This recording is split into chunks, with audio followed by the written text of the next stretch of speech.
Bon, si c'est parfait pour tout le monde, je continue. Alors, on va passer 2 heures ensemble aujourd'hui. On va traiter donc de la qualité de vie au travail et des risques psychosociaux et du document unique. Ça fait suite donc au web séminaire que vous avez vu l'an passé. Et on a l'intention de vraiment aller beaucoup plus loin dans cette formation avec Axel. Bonjour. Avec Axel que je vous présente du coup ici, que je pense que vous entendez. Mais après, je vais lui laisser la parole puisque c'est vraiment elle qui va intervenir tout le long du web séminaire. Si vous avez des questions, vous pouvez utiliser le module qu'il y a en dessous sur lequel vous écrivez. Vous avez la possibilité, comme on est peu nombreux et que vous êtes peu nombreuses en fait à être inscrites, si vous avez du son et une webcam, demandez la parole et je pourrai vous la passer. Ce sera peut-être plus facile en termes d'interaction. Donc je pense qu'il va falloir qu'on fasse ces tests-là. On verra si notre plateforme tient le coup. Attendez, j'accepte Stéphanie qui demande à rentrer dans la salle. C'est comme en formation, en vrai, hein, il y a des retards quand on frappe à la porte, c'est exactement la même chose. Bonjour Stéphanie, est-ce que tu nous entends?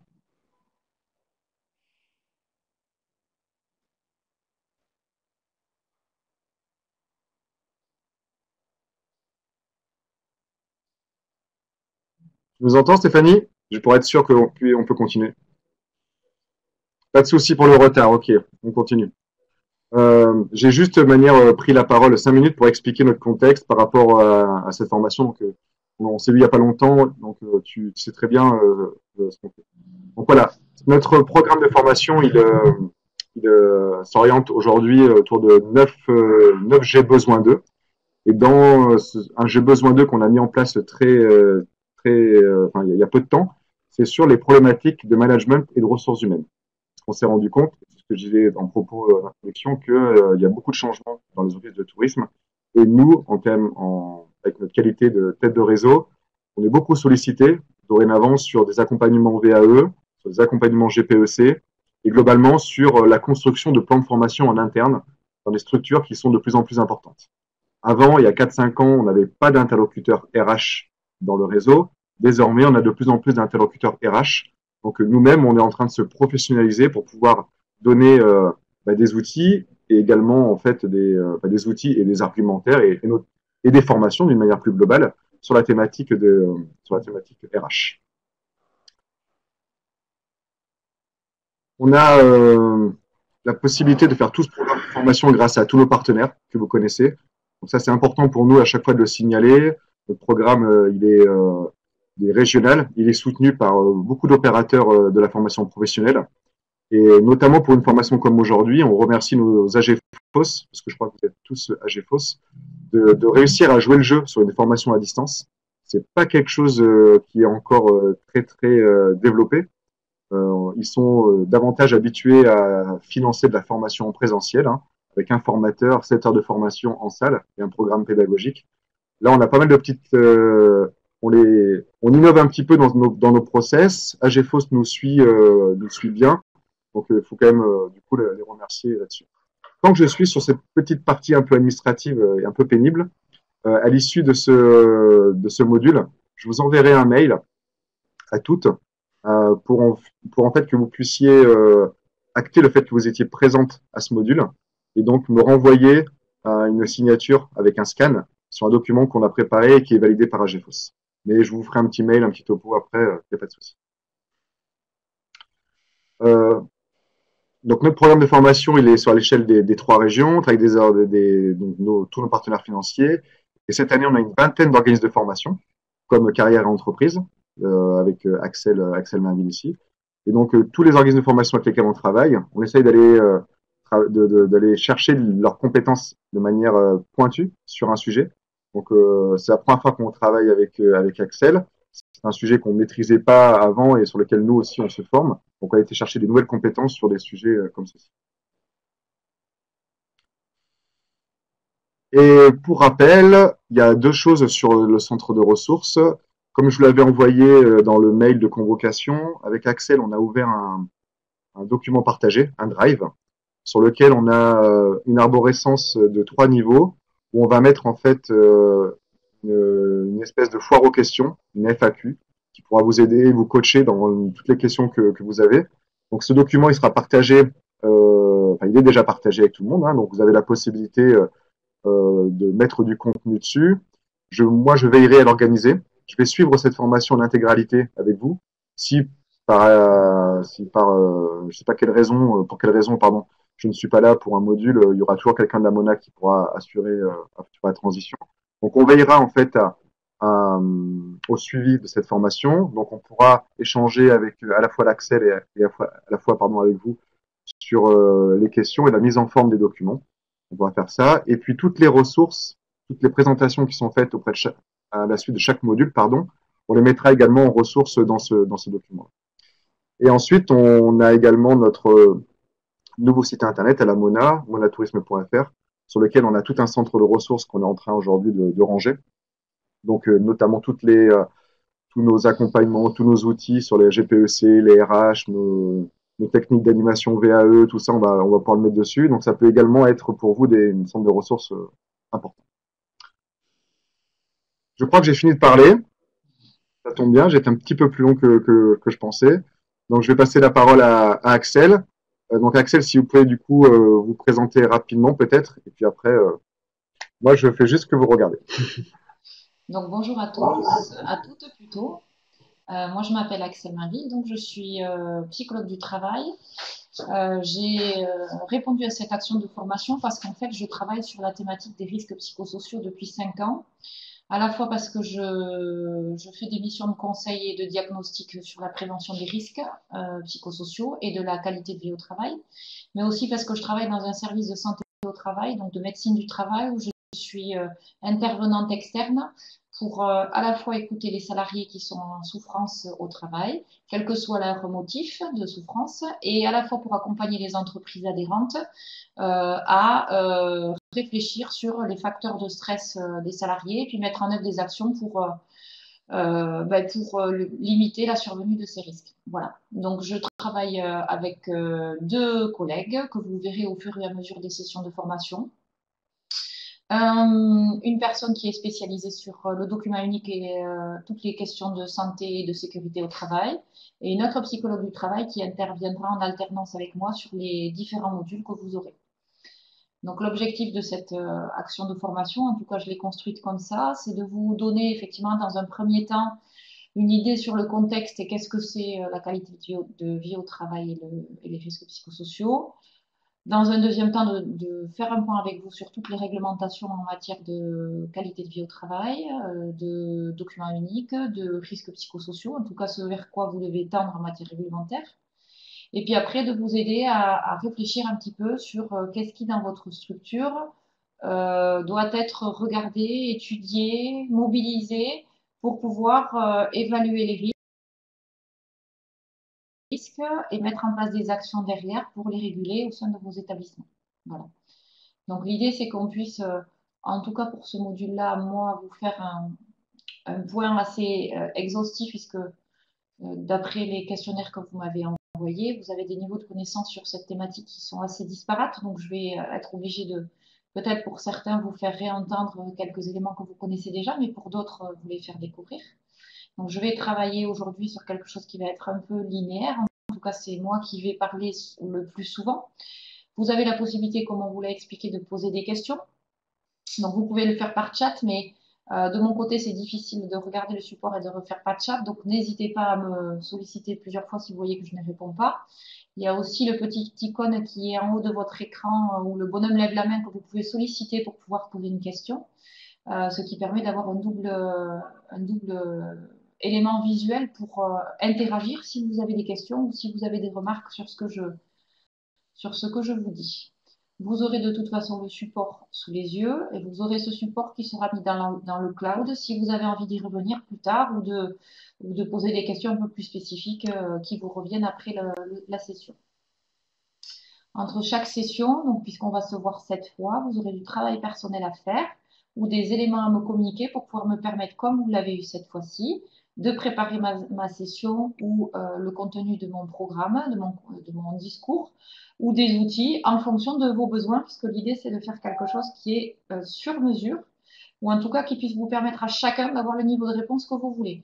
On a utilisé le mot coaching, mais pour certains, si vous souhaitez mettre en œuvre des démarches, on vous accompagnera à faire vos choix au fur et à mesure. Pour d'autres, eh ben, si vous souhaitez effectivement être un peu plus au niveau informationnel, ben, vous aurez l'information au même niveau que les autres. Et puis voilà, vous serez acteur de votre parcours de formation. Et ça, au fur et à mesure que l'on va avancer ensemble. Sachant que les dernières dates se trouvent en novembre, je crois, quelque chose comme ça. Donc, on va se voir, on va en tout cas se parler, communiquer ensemble tout au long de l'année. Voilà. Donc, j'ai été choisie aussi parce que j'ai travaillé et je travaille par le biais de mon poste à la médecine du travail auprès d'établissements touristiques, que ce soit des offices du tourisme ou que ce soit des établissements qui sont de l'autre côté, qui sont prestataires. Et donc, je connais un petit peu vos contraintes, non pas que j'y sois dedans, mais j'entends régulièrement des salariés qui expliquent un petit peu leurs contraintes. Donc voilà, pour vous expliquer que je connais un petit peu le sujet. Voilà. Donc pour la présentation, on est bon, donc on va commencer. Alors, hop, pour vous parler un petit peu du contexte, on va faire un petit peu le point sur la santé en entreprise, un petit peu le contexte dans lequel on vit aujourd'hui et les définitions. Ça, c'est un petit peu ce qu'on va voir aujourd'hui. Donc, la santé en entreprise, c'est un sujet en fait qui est quelque chose d'assez récent dans les problématiques que traitent aujourd'hui les cadres ou les dirigeants ou les directeurs de structure. Globalement, c'est un sujet dont on parle depuis à peine 30 ans. Alors, ça vous semble beaucoup, mais en termes d'évolution des mentalités, c'est à la fois très court. Et c'est vrai que ça peut permettre de comprendre certains positionnements aujourd'hui. La question de l'amélioration des conditions de travail, elle est intervenue seulement dans les années 80 avec la mise en place dans les entreprises de plus de 50 salariés du comité d'hygiène et de sécurité et d'amélioration des conditions de travail.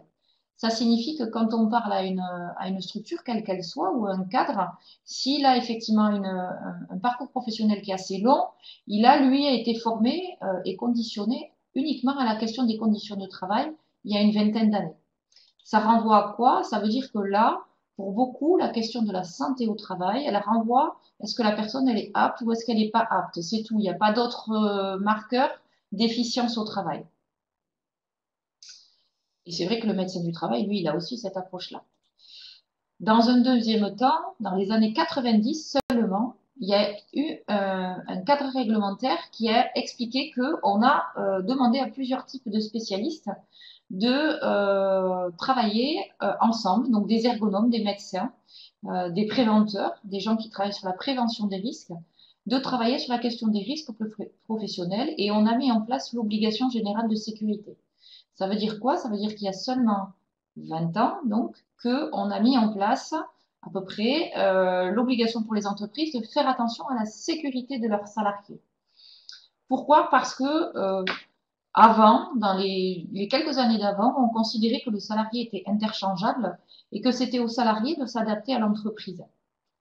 Donc, si le salarié n'était pas efficace, n'était pas en forme, avait un problème de santé, ben on le sortait, on en prenait un autre.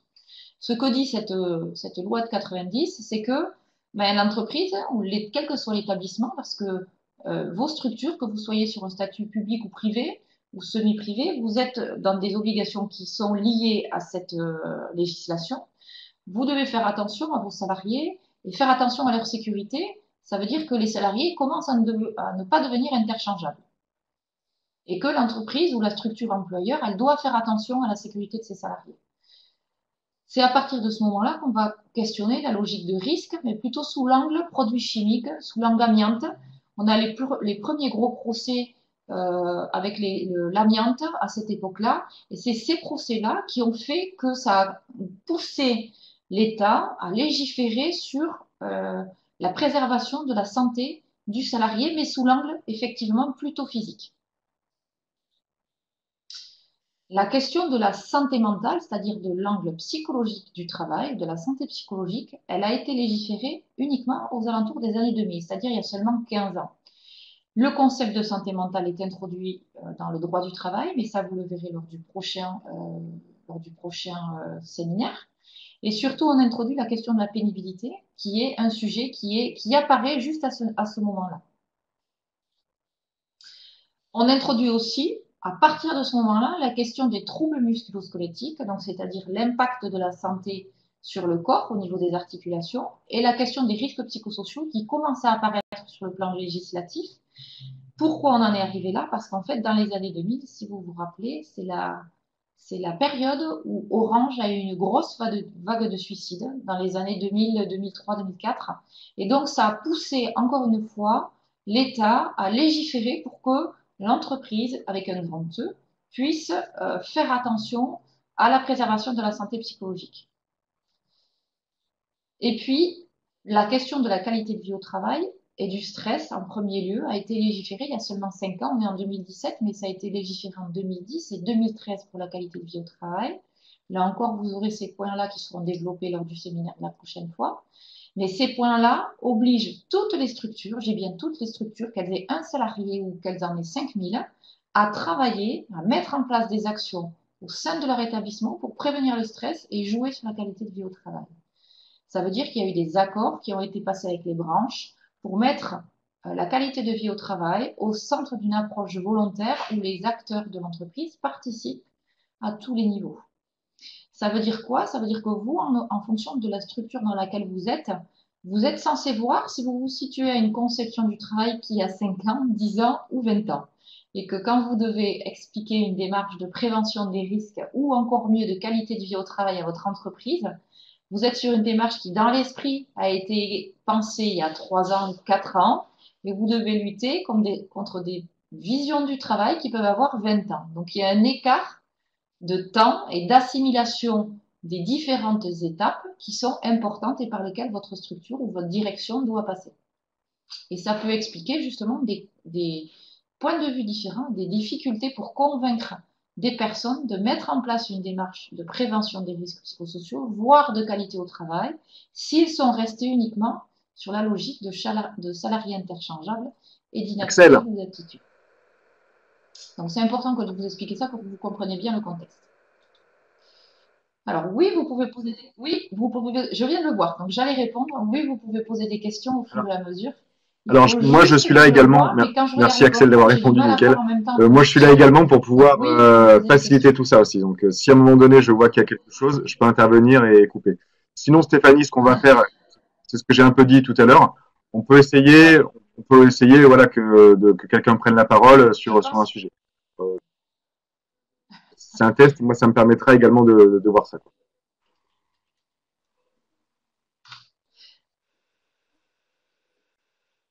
Alors, excusez-moi parce qu'effectivement, je suis pas très habituée, vous non plus. Donc, si vous voyez qu'il y avait des choses, qu'il y a des choses que vous avez envie de dire, ben, vous le marquez. Est-ce que pour l'instant, du coup, voilà. Il y a pas de, ça ne saute pas, tout le monde arrive à suivre et tout, donc j'ai pas d'alerte là-dessus, donc ça me semble super bien parti en tout cas. C'est pour rassurer Axel aussi, il n'y a pas de souci pour rassurer tout le monde. Bon, ok. C'est pour ça. Parce que si personne m'entend, effectivement, ça devient compliqué. Bon. Et puis moi, j'ai pas l'habitude. Ah bah ouais. Et puis moi, c'est difficile parce que j'ai pas l'habitude de parler sans voir les gens en face ou sans avoir d'interaction, donc il faut me pardonner. Voilà. Donc sur la logique de la santé au travail, donc la question des risques psychosociaux renvoie à la logique de santé au travail. Ce qu'il faut savoir, c'est que la question de la santé au travail, elle renvoie à des symptômes qui sont peu visibles. Ce que l'on sait, et on va en parler plus tard sur la logique de symptômes, c'est que quand vous avez un problème de santé au travail dans votre structure, il se peut que le problème soit déjà installé, mais que vous ne voyez pas les effets parce que ça a un effet différé dans le temps. C'est un petit peu comme l'amiante. En fait, les salariés qui respiraient l'amiante, ils ont été malades 15 ans après. C'est un petit peu pareil pour les problèmes de santé psychologique. Vous pouvez avoir des facteurs qui sont présents dans votre établissement, des causes qui sont déjà présentes dans l'établissement, mais vous n'en verrez les effets que 2 ans, 3 ans, 4 ans après. Ça signifie que ce n'est pas parce que votre établissement va bien ou qu'il y a peu de manifestations ou d'accidents, on va en parler, qu'il n'y a pas votre structure qui est en souffrance ou qui ne va pas mener vers de la souffrance au travail.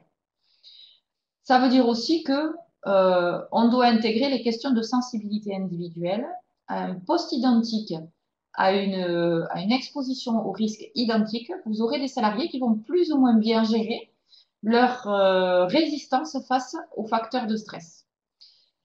Tout ça, ça veut dire que ça a une influence après sur l'accidentologie, c'est-à-dire sur le type d'accidents qui vont se produire au travail en fonction de toutes ces causes-là. C'est ça, au milieu, qui fait que le salarié va devoir gérer son travail. Comme vous voyez le petit bonhomme qui porte le mot job, ben c'est un petit peu ça. C'est le salarié va devoir composer avec tout ça et l'entreprise pour pouvoir réfléchir sur la question de la santé au travail.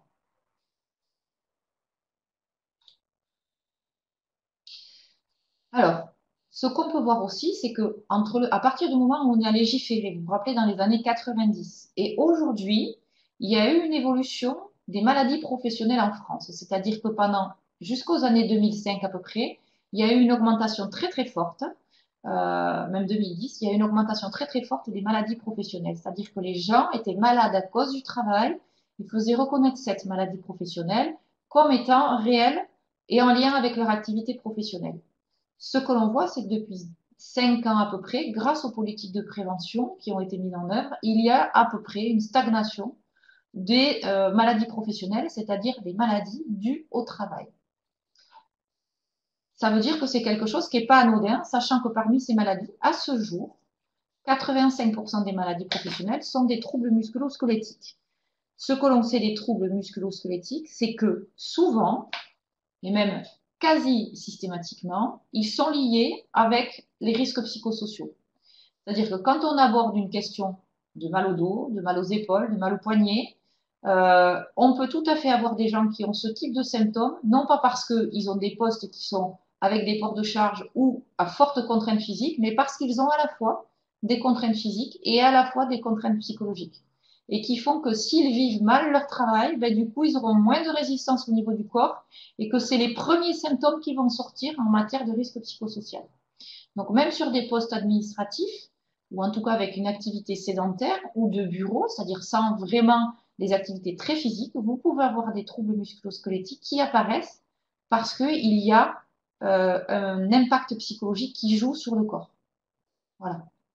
Et c'est pour ça qu'au niveau des maladies professionnelles, on a une augmentation, même si c'est une stagnation, mais on a un niveau qui est quand même assez important aujourd'hui. Alors que les conditions de travail n'ont jamais été aussi bonnes. Alors oui, on parle des salariés comme des managers.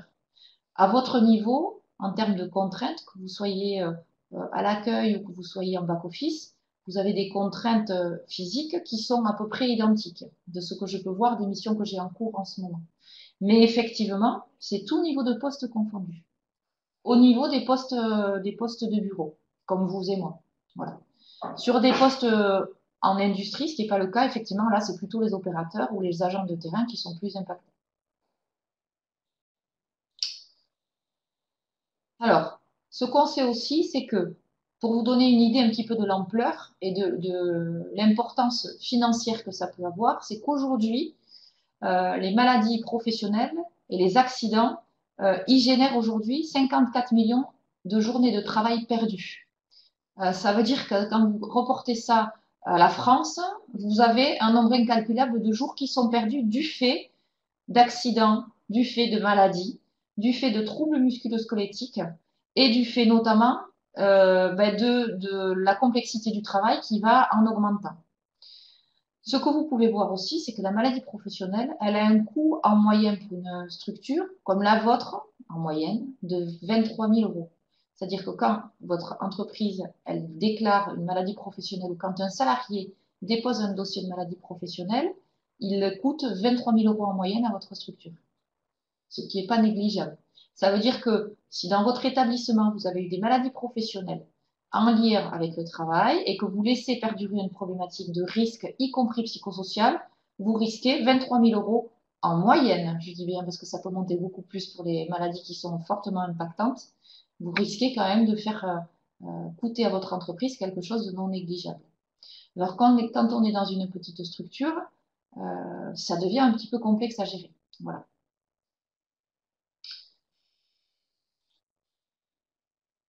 Alors, pour vous donner aussi quelques indices spécifiques aux risques psychosociaux, il y a eu des études qui ont été faites assez récemment, justement, sur les risques psychosociaux. Vous voyez, c'est plutôt 2010, entre 2010 et 2014, les chiffres que je vous sors ici.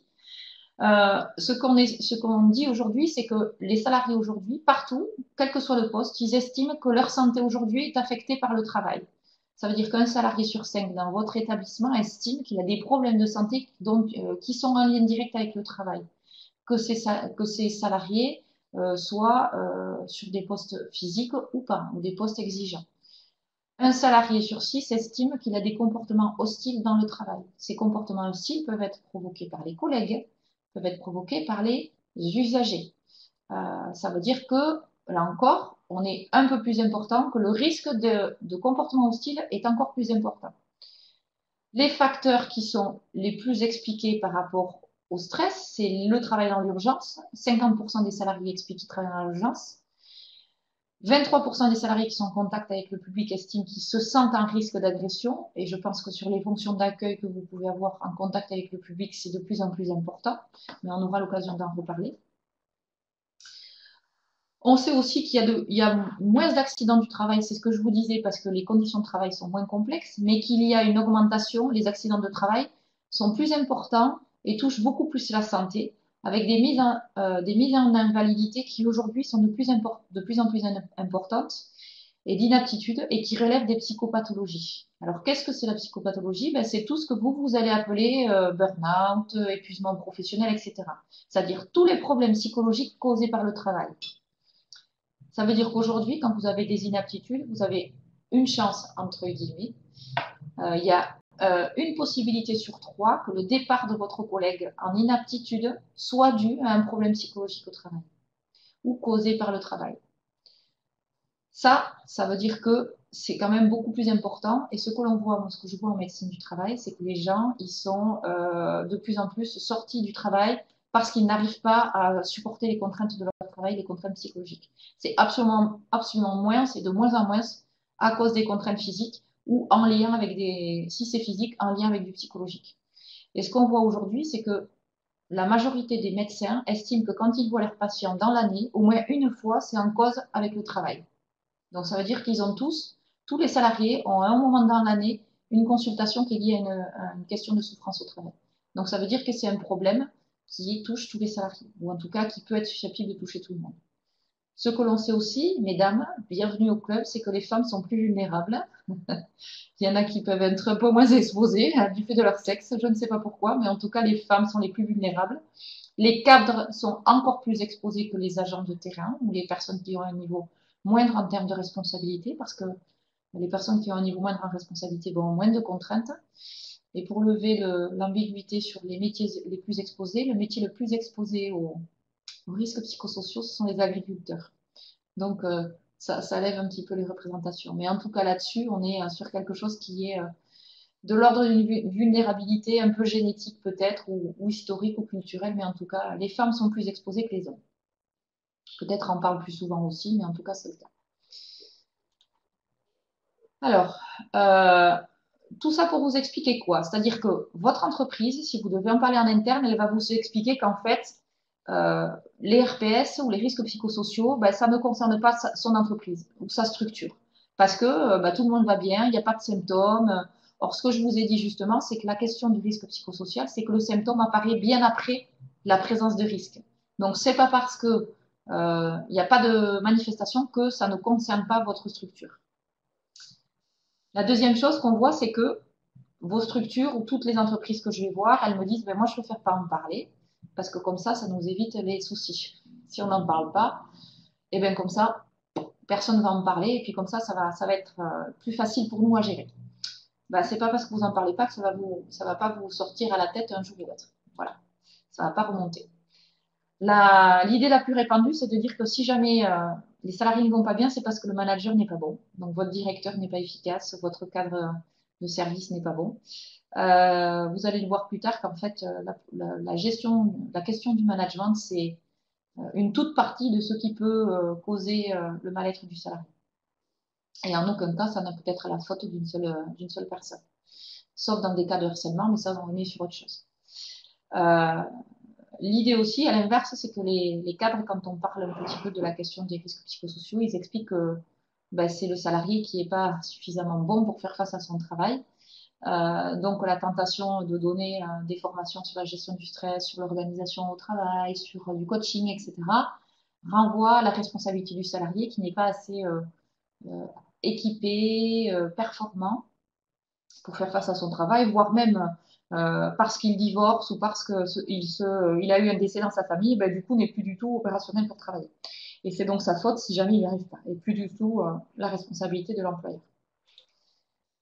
Le stress fait partie du métier. Alors oui, il fait partie du métier, dans votre métier comme dans le mien, mais ce que l'on sait, c'est que plus le stress est important et surtout plus il dure, plus on a de chances que ça ait un impact dans le temps. Donc oui, du stress, mais pas à haute dose et pas dans un temps qui est euh, très très long non plus. Et la dernière chose, c'est que ne pas se préoccuper des risques psychosociaux, bah, c'est pas si grave.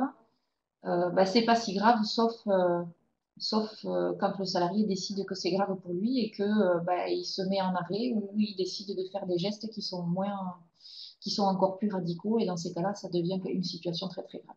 Voilà.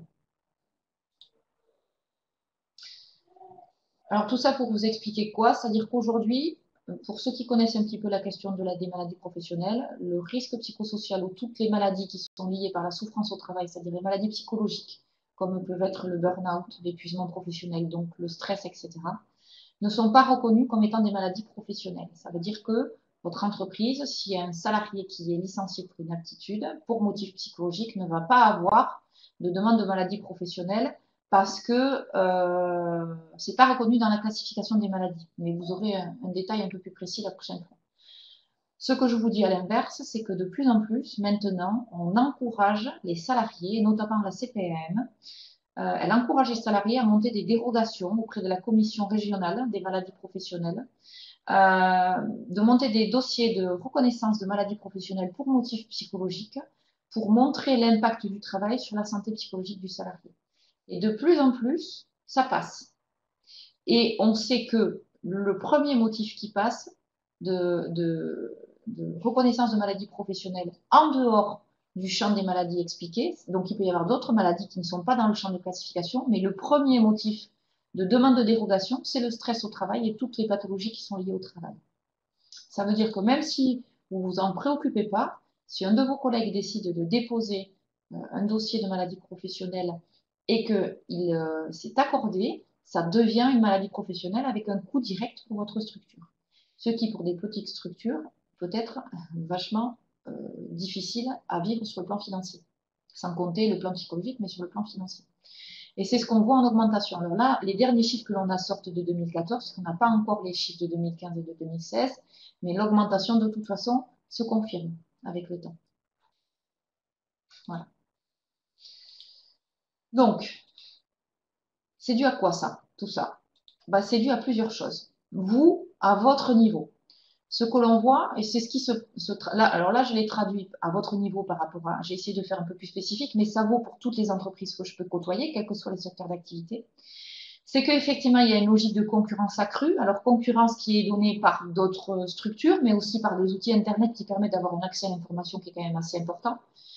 Il y a beaucoup de regroupements, de fusions dans votre structure comme dans d'autres secteurs d'activité. C'est le cas, par exemple, du secteur d'aide à domicile, c'est le cas des offices du tourisme.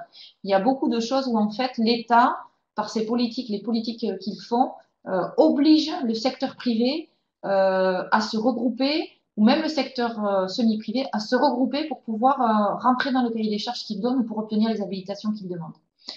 On a effectivement un cadre législatif qui est de plus en plus complexe, qui est évolutif. Je vous parle de la loi NOTRe, mais je ne vous parle pas de la loi sur la pénibilité, la loi sur le droit du travail qui a évolué, etc. Il y a beaucoup de réglementations qui ont évolué. Il y a quand même une obligation de résultat, qu'il soit qualitatif ou quantitatif. Il y a pour les établissements de plus de 50 salariés, alors vous êtes peut-être concerné si vous avez votre délégation unique vous avez été regroupé et que vous êtes passé d'une petite structure à une grosse structure. Vous avez la mise en place des délégués uniques du personnel qui sont rentrés en ligne de compte là au 1er janvier et qui obligent à privilégier le dialogue social et à mettre les délégués du personnel au centre de votre réflexion. Il y a des organisations qui sont à construire. Le management qui, pour beaucoup, s'il n'a pas régulièrement suivi des formations et des formations liées aux nouvelles techniques de management, sont restés sur un management d'il y a 10 ans ou il y a 15 ans qui n'intègre pas du tout les nouvelles organisations du travail. Il y a une productivité à faire progresser, il y a des certifications qualité. Donc ça, si vous êtes manager, quel que soit votre niveau hiérarchique, c'est quelque chose que vous avez, vous, à surveiller ou sur lequel vous devez veiller pour pouvoir atteindre les objectifs, soit de votre structure que l'on vous fixe, soit vos objectifs individuels et vos objectifs de service. Et à l'inverse, le salarié, ce qu'on lui dit, c'est que il a une référence du temps de travail qui est d'environ 35 heures, mais qu'on lui demande à faire plus dans le même temps. Voilà, pas qu'on reparle de passer aux 39 heures, enfin j'en sais rien, mais en tout cas, quoi qu'il en soit, on est sur un temps de travail qui est plutôt à la baisse au fur et à mesure que les années sont passées qu'à la hausse. On a une augmentation de la précarité. Ce que l'on voit, c'est que la majorité des contrats qui sont signés, des premiers contrats qui sont signés, ce sont des contrats en CDD, souvent de moins d'un mois, de manière globale, je parle en France, mais souvent des CDD de moins de 6 mois, et souvent sur du temps partiel. Donc les salariés, ils sont sur une incertitude qui est assez importante. À côté de ça, il y a une nécessité, ou en tout cas un besoin pour le salarié, de concilier sa vie personnelle et sa vie professionnelle. C'est le discours qu'on lui tient, c'est le souhait qu'il a par rapport à sa vie de famille. Il a des attentes qui sont évolutives. Il y a la pression du numérique. On voit, on est tous connectés. D'ailleurs, la preuve, vous êtes connectés en numérique, mais vous avez certainement en même temps votre téléphone qui sonne ou vos mails qui s'affichent à côté et qui vont vous pourchasser jusqu'à ce soir et jusqu'à ce week-end parce que vous n'aurez pas répondu. Donc, il y a quand même une difficulté pour la personne à couper de son travail, même quand elle souhaiterait le faire.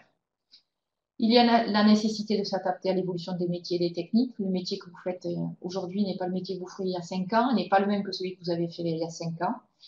Et ce que l'on sait aussi, c'est que il y a un allongement de la durée de vie au travail, c'est-à-dire qu'on est avec un âge de retraite qui est jusqu'à 62 ans, si je ne me trompe pas. Mais la durée maximale du travail, c'est 70 ans. Donc on a de plus en plus des salariés qui travaillent jusqu'à la limite, c'est-à-dire jusqu'à 70 ans aujourd'hui. Alors ça veut dire quoi? Ça veut dire qu'en fait, votre structure, et si vous êtes cadre, vous, et le salarié, vous ne parlez pas le même langage. Parce que lui, vous lui parlez objectif, résultat, management, productivité, qualité, respecter les règles. Et lui, il a envie d'entendre vie personnelle, vie professionnelle, ne pas avoir trop de pression, possibilité de s'adapter. Voilà, il est dans cette logique-là. Et ça vaut d'autant plus que vous travaillez avec les nouvelles générations, c'est-à-dire les personnes de moins de 30 ans. Plus les jeunes rentrent sur le marché du travail et plus ils sont conditionnés, ou en tout cas ils ont à cœur de mettre leur vie personnelle au centre et le travail autour. Donc ils sont beaucoup plus exigeants sur le fait que le travail les préserve, sur le fait qu'il n'y ait pas trop de pression au travail et qu'ils puissent s'y retrouver tout simplement. Ce qui n'est pas le cas des anciennes générations, c'est-à-dire les 45 ans et plus, qui sont encore avec une logique de travail où on doit travailler beaucoup, où on doit s'investir, où on peut effectivement avoir une conciliation vie personnelle vie professionnelle qui est un peu mise à mal sans que ça soit trop problématique et que ça soit normal. Voilà. Ça peut expliquer aussi les difficultés de recrutement ou le turnover si le salarié ne trouve pas son compte dans ce que vous proposez comme offre de service, comme condition de travail plus exactement. Si vous avez des questions, vous n'hésitez pas, parce que je n'ai pas d'interaction, je n'ai pas de questions écrites sur le côté, j'en conclus que vous suivez, mais n'hésitez pas à me faire signe. Alors, je voulais vous mettre aussi un petit slide pour vous donner une idée sur la pyramide des âges qui compose aujourd'hui la France. Donc là, vous avez ici, on parle de population active ici, hein, c'est-à-dire que nous, la Nouvelle-Aquitaine, donc les 3 départements de la côte, là, on est en zone presque rouge, c'est-à-dire qu'on a aujourd'hui des personnes qui sont plutôt au-dessus de 45 ans en poste aujourd'hui dans les entreprises.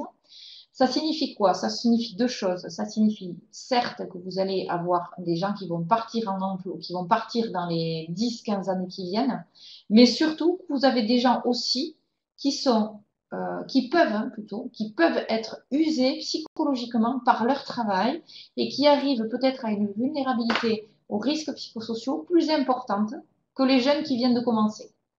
Ça veut dire aussi que si vous ne vous préoccupez pas de cette question-là, vous pouvez avoir des gens qui, avec le temps, et on rentre dans quelque chose qui est de l'ordre du dur, là, c'est pour ça qu'on a des départs en inaptitude en augmentation, qui sont impactés, et on voit aujourd'hui que les gens qui sont usés par le travail, c'est pas des gens qui viennent de commencer à travailler, c'est des gens qui ont déjà un certain background par rapport au travail. Donc, on est sur une problématique qui, pour moi, va aller en s'accentuant et ne va pas être au contraire à se calmer.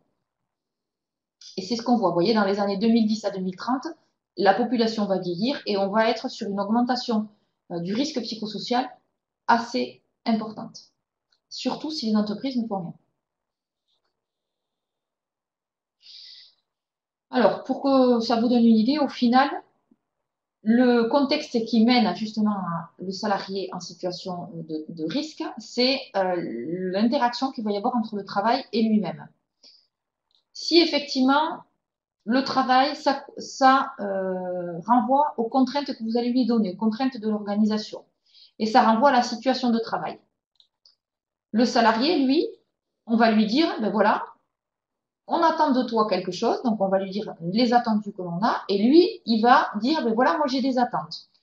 L'idée, c'est que quand il y a un équilibre entre le travail et les attentes du salarié, il y a effectivement quelque chose qui peut mener vers du positif. On est sur l'épanouissement, la valorisation, la motivation, le bien-être, le dialogue social, etc. Ça, c'est les impacts positifs quand il y a situation de travail et l'organisation sont en phase avec les attentes et les attendus du salarié, ou en tout cas que chacun y trouve un équilibre. Quand il y a un déséquilibre, on est sur un impact négatif qui va être de l'ordre des douleurs, de l'usure physique et psychologique, des maladies, de la démotivation, du stress, de la souffrance, de l'absentéisme, 3 petits points. On va être sur quelque chose qui va impacter directement le salarié ou l'entreprise ou la structure en fonction du déséquilibre et de l'importance de ce déséquilibre.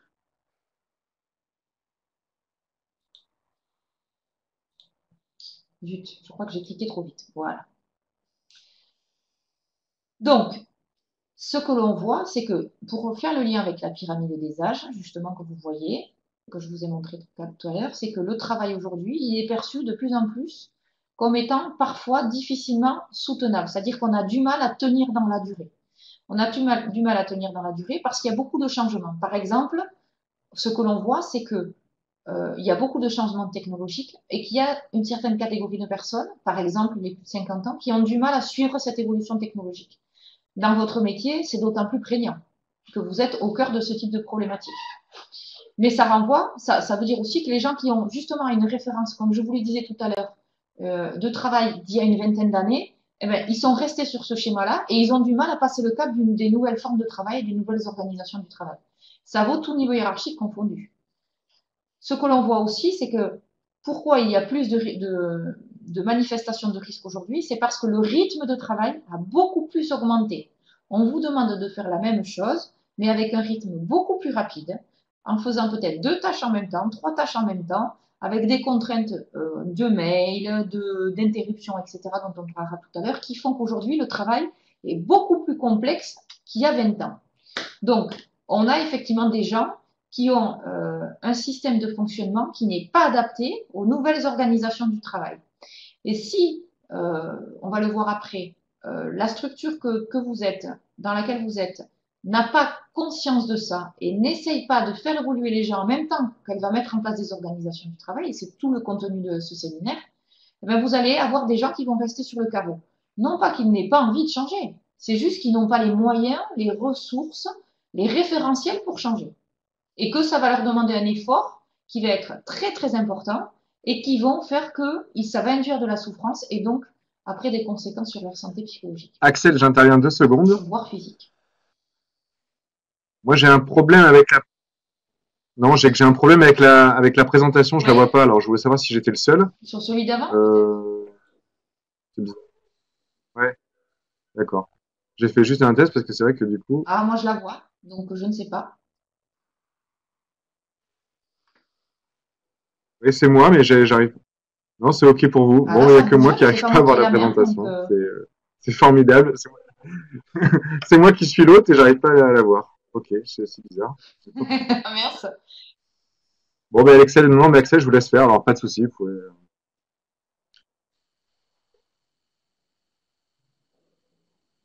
Non, mais c'était pour être sûr Bon, que de toute façon, si je j'essaie suis le seul dans ce d'adopter cas-là, ce qu'il y c'est a dans les pas trop slides, grave. donc voilà, Mais je suis c'était désolée. pour être sûr. Euh,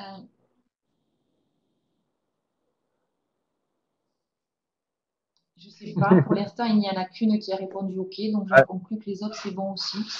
pardon, continuez de travailler alors. Ah ben voilà, tout le monde dit OK maintenant. C'est bon, merci. Merci à vous en tout cas. Non, non, non, mais c'est bien. Moi, comme je l'ai à l'écran, je me suis pas posé la question de savoir si tout le monde voyait la même chose que moi. Voilà. Au niveau de qu'est-ce que c'est un travail qui est acceptable et soutenable dans le temps, il y a trois niveaux. Il y a le niveau du corps, effectivement, c'est-à-dire comment le corps va réagir dans le temps au travail. Il y a le niveau de l'organisation du travail, au niveau individuel et au niveau collectif. Et il y a le niveau des relations au travail, que ce soit des relations internes et des relations externes, et l'impact que le travail va avoir sur ces différents sur ces différents niveaux. Ce que l'on sait, c'est que quand on va travailler sur la question de la possibilité de tenir le travail dans le temps, c'est à la fois de regarder au niveau corporel, au niveau organisationnel et au niveau relationnel. Donc, on essaiera d'avoir toujours cette approche-là quand on discutera de difficultés au travail. Donc, définition. Moi, je tenais à vous faire un petit point sur ce que c'est la qualité de vie au travail.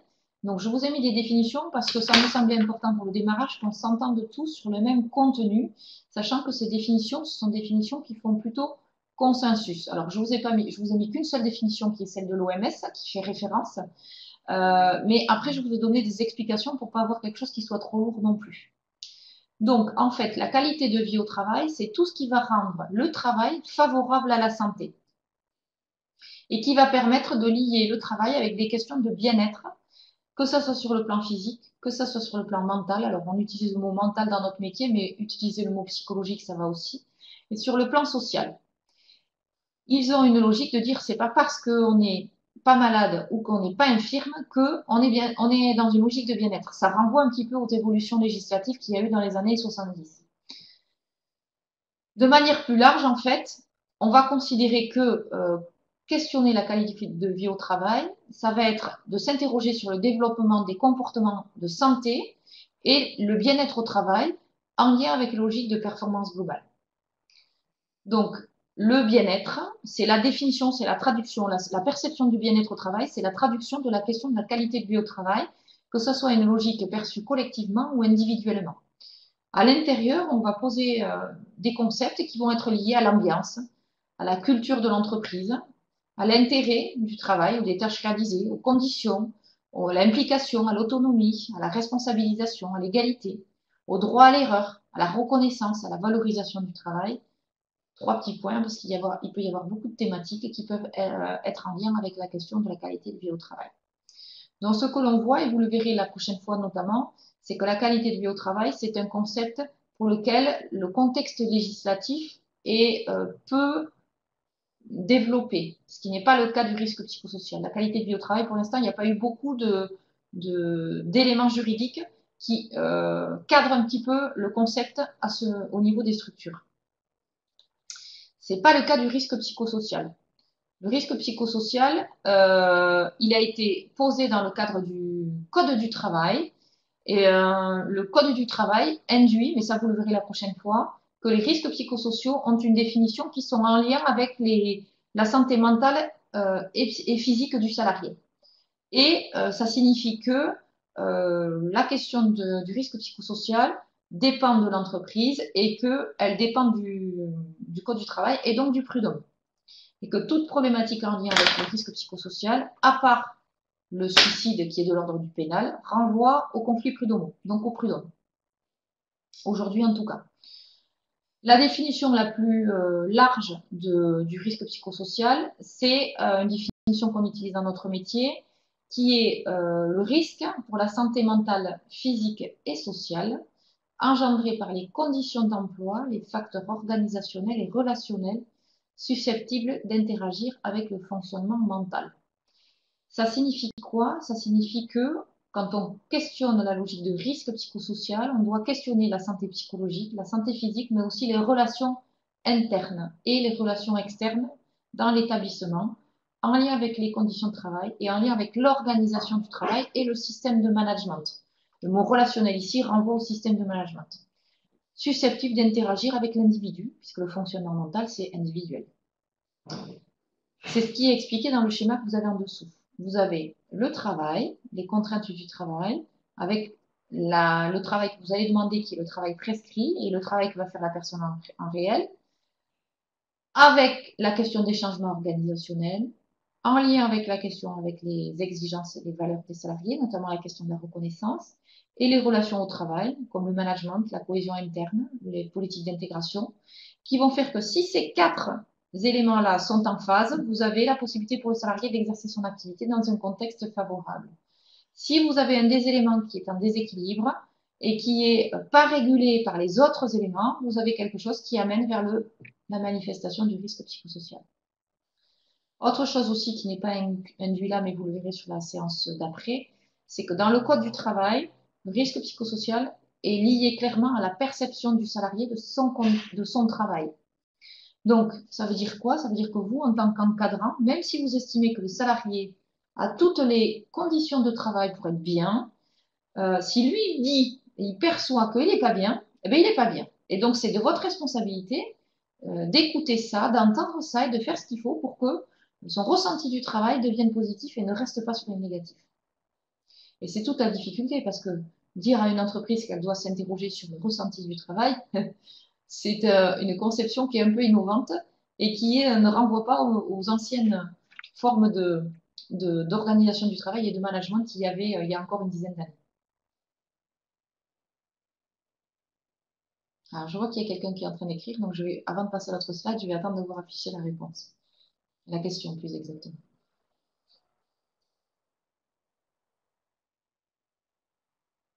Exactement, c'est toute la difficulté. Mais ce que vous devez retenir en tant que manager ou en tant que préventeur ou en tout cas personne qui s'intéresse à ce sujet, c'est qu'aujourd'hui, ce que vous expliquent les prud'hommes, c'est que c'est plus aux salariés à s'adapter à l'entreprise, comme c'était le cas il y a 30 ans, je vous parlais du salarié interchangeable, c'est l'inverse, c'est l'entreprise qui doit s'adapter aux salariés.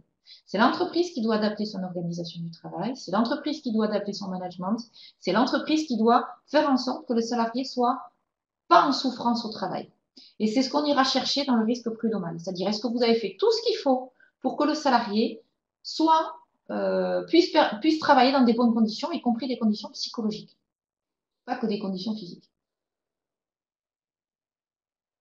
Alors oui, vous devez être plus prudent avec certains salariés parce que il est sûr que certains salariés sont plus vulnérables que d'autres. Mais je vais faire une analogie enfin que j'estime imagée.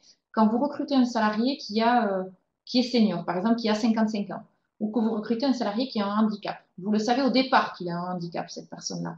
Donc ça veut dire que vous devez adapter le travail pour lui permettre de rester dans son poste, quel que soit son handicap ou sa problématique. C'est la même chose pour le salarié que vous embauchez. Si vous l'embauchez comme il est, avec sa personnalité, ses fragilités, ses forces.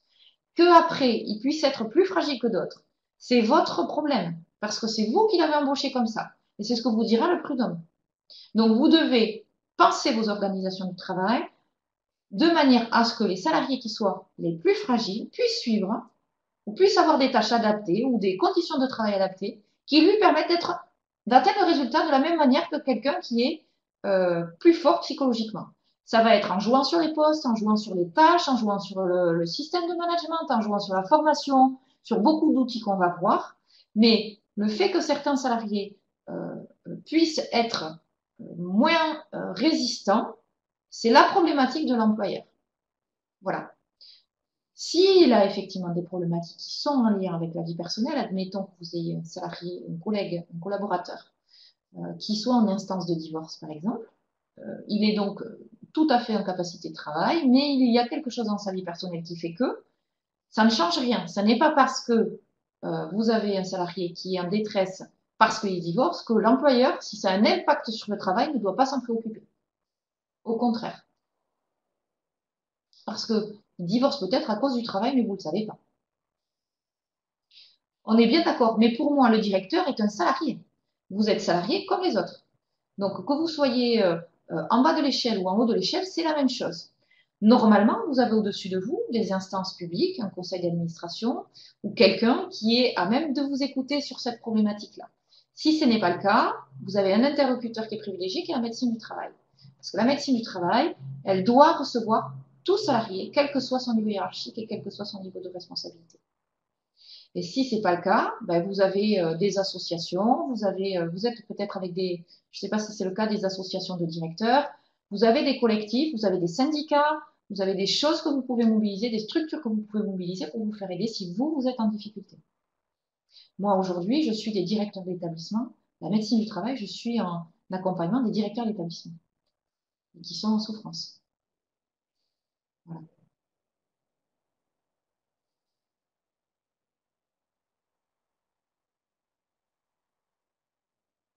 J'attends une question, si tant est qu'elle s'affiche en même temps. Alors ça, effectivement, c'est peut-être des choses qui vous font réagir, mais ça signifie que alors, vous avez juste répondu. Alors, j'ai pas dû donner la bonne réponse.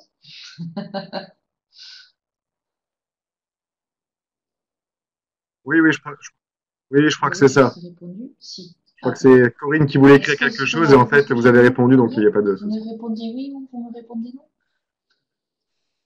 Oui. Voilà, c'est ça, d'accord. Ok. Ben, c'est très bien alors. Donc voilà, donc ça veut dire qu'effectivement, sur la question du risque psychosocial, on est sur du ressenti, on est sur un traitement qui peut aller à la fois sur une visée collective, mais aussi sur de l'individuel, et on est sur un traitement qui ne doit pas tenir compte de ce qui se passe en dehors de la vie professionnelle du salarié. Si il a une difficulté psychologique qui est liée à l'externe, mais que ça a un impact sur le travail, l'employeur doit s'en préoccuper. Et il doit faire en sorte d'aménager le poste ou lui laisser un peu souffler ou lui mettre un relais ou je ne sais pas. Il y a plein de solutions qui sont mises en œuvre ou l'envoyer à la médecine du travail. Mais si le salarié est en souffrance au travail, quel que soit le motif, c'est de la responsabilité de son employeur de s'en occuper. Voilà. Et c'est toute la difficulté de convaincre les établissements de dire mais s'il n'est pas bien, c'est parce qu'il divorce, ouais, mais vous devez quand même vous en soucier. Pas. Voilà. Mais je vais vous donner un exemple. Un jour, on a un salarié qui vient me voir et qui me dit qu'il divorce de son conjoint. Donc, ok, je le reçois, etc. Et en fait, la personne, elle m'explique qu'elle divorce de son conjoint parce qu'en fait, dans son travail, elle n'arrivait plus à faire face, sans qu'elle l'ait dit à son entreprise. Et pour le cacher, en fait, elle avait embrigadé son conjoint pour travailler avec elle le week-end. Donc, son conjoint, en fait, il était salarié à temps partiel au noir, sans le dire, sans que l'entreprise même le sache. Il travaillait avec sa conjointe pour aider sa conjointe à faire face au travail. Donc, il relisait ses dossiers, il tapait le pourrier, etc. Alors que c'était pas son taf, qu'il avait lui-même son poste de travail ailleurs dans une autre entreprise. Euh, tout ça pour vous expliquer que s'ils en sont arrivés là, c'est aussi parce qu'il peut y avoir des problématiques de travail que vous ne percevez pas et qui ne sont pas liées simplement au fait que je t'aime plus. C'est aussi parce que parfois le travail prend tellement de place que quand les personnes n'arrivent plus à faire face, et bien du coup toute la famille a un impact et que ça mène vers des situations qui sont de l'extérieur sans lien avec le travail, mais qui, quand on creuse un peu, le sont. Voilà.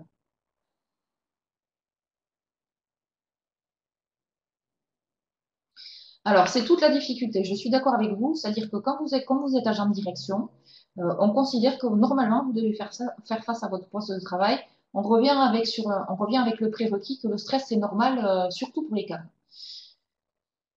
La difficulté, c'est que dans les instances qui sont les vôtres, les collectivités territoriales, de manière globale, elles sont un peu en retard par rapport au droit du travail. Elles commencent à peine à mettre en place les CHSCT. Pour vous dire, elles ont 20 ans de retard en matière de santé au travail. Pour certaines en tout cas, et la plupart de celles que je côtoie, y compris des grosses collectivités.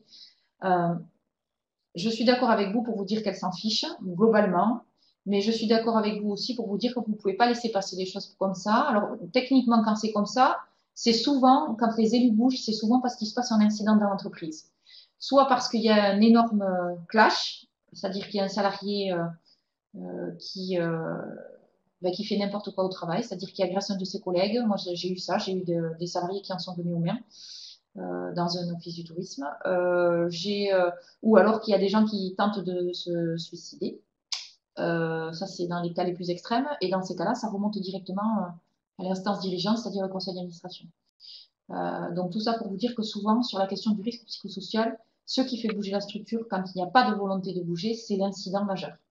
Et c'est malheureux de dire ça, mais c'est souvent quelque chose qui fonctionne. Ou alors, c'est parce que ça commence à coûter tellement cher que entre l'absentéisme, la difficulté de recrutement, etc., ça prend tellement d'importance et de temps qu'à un moment, ben, les élus sont obligés de s'en préoccuper parce qu'ils n'arrivent plus à faire face, quoi.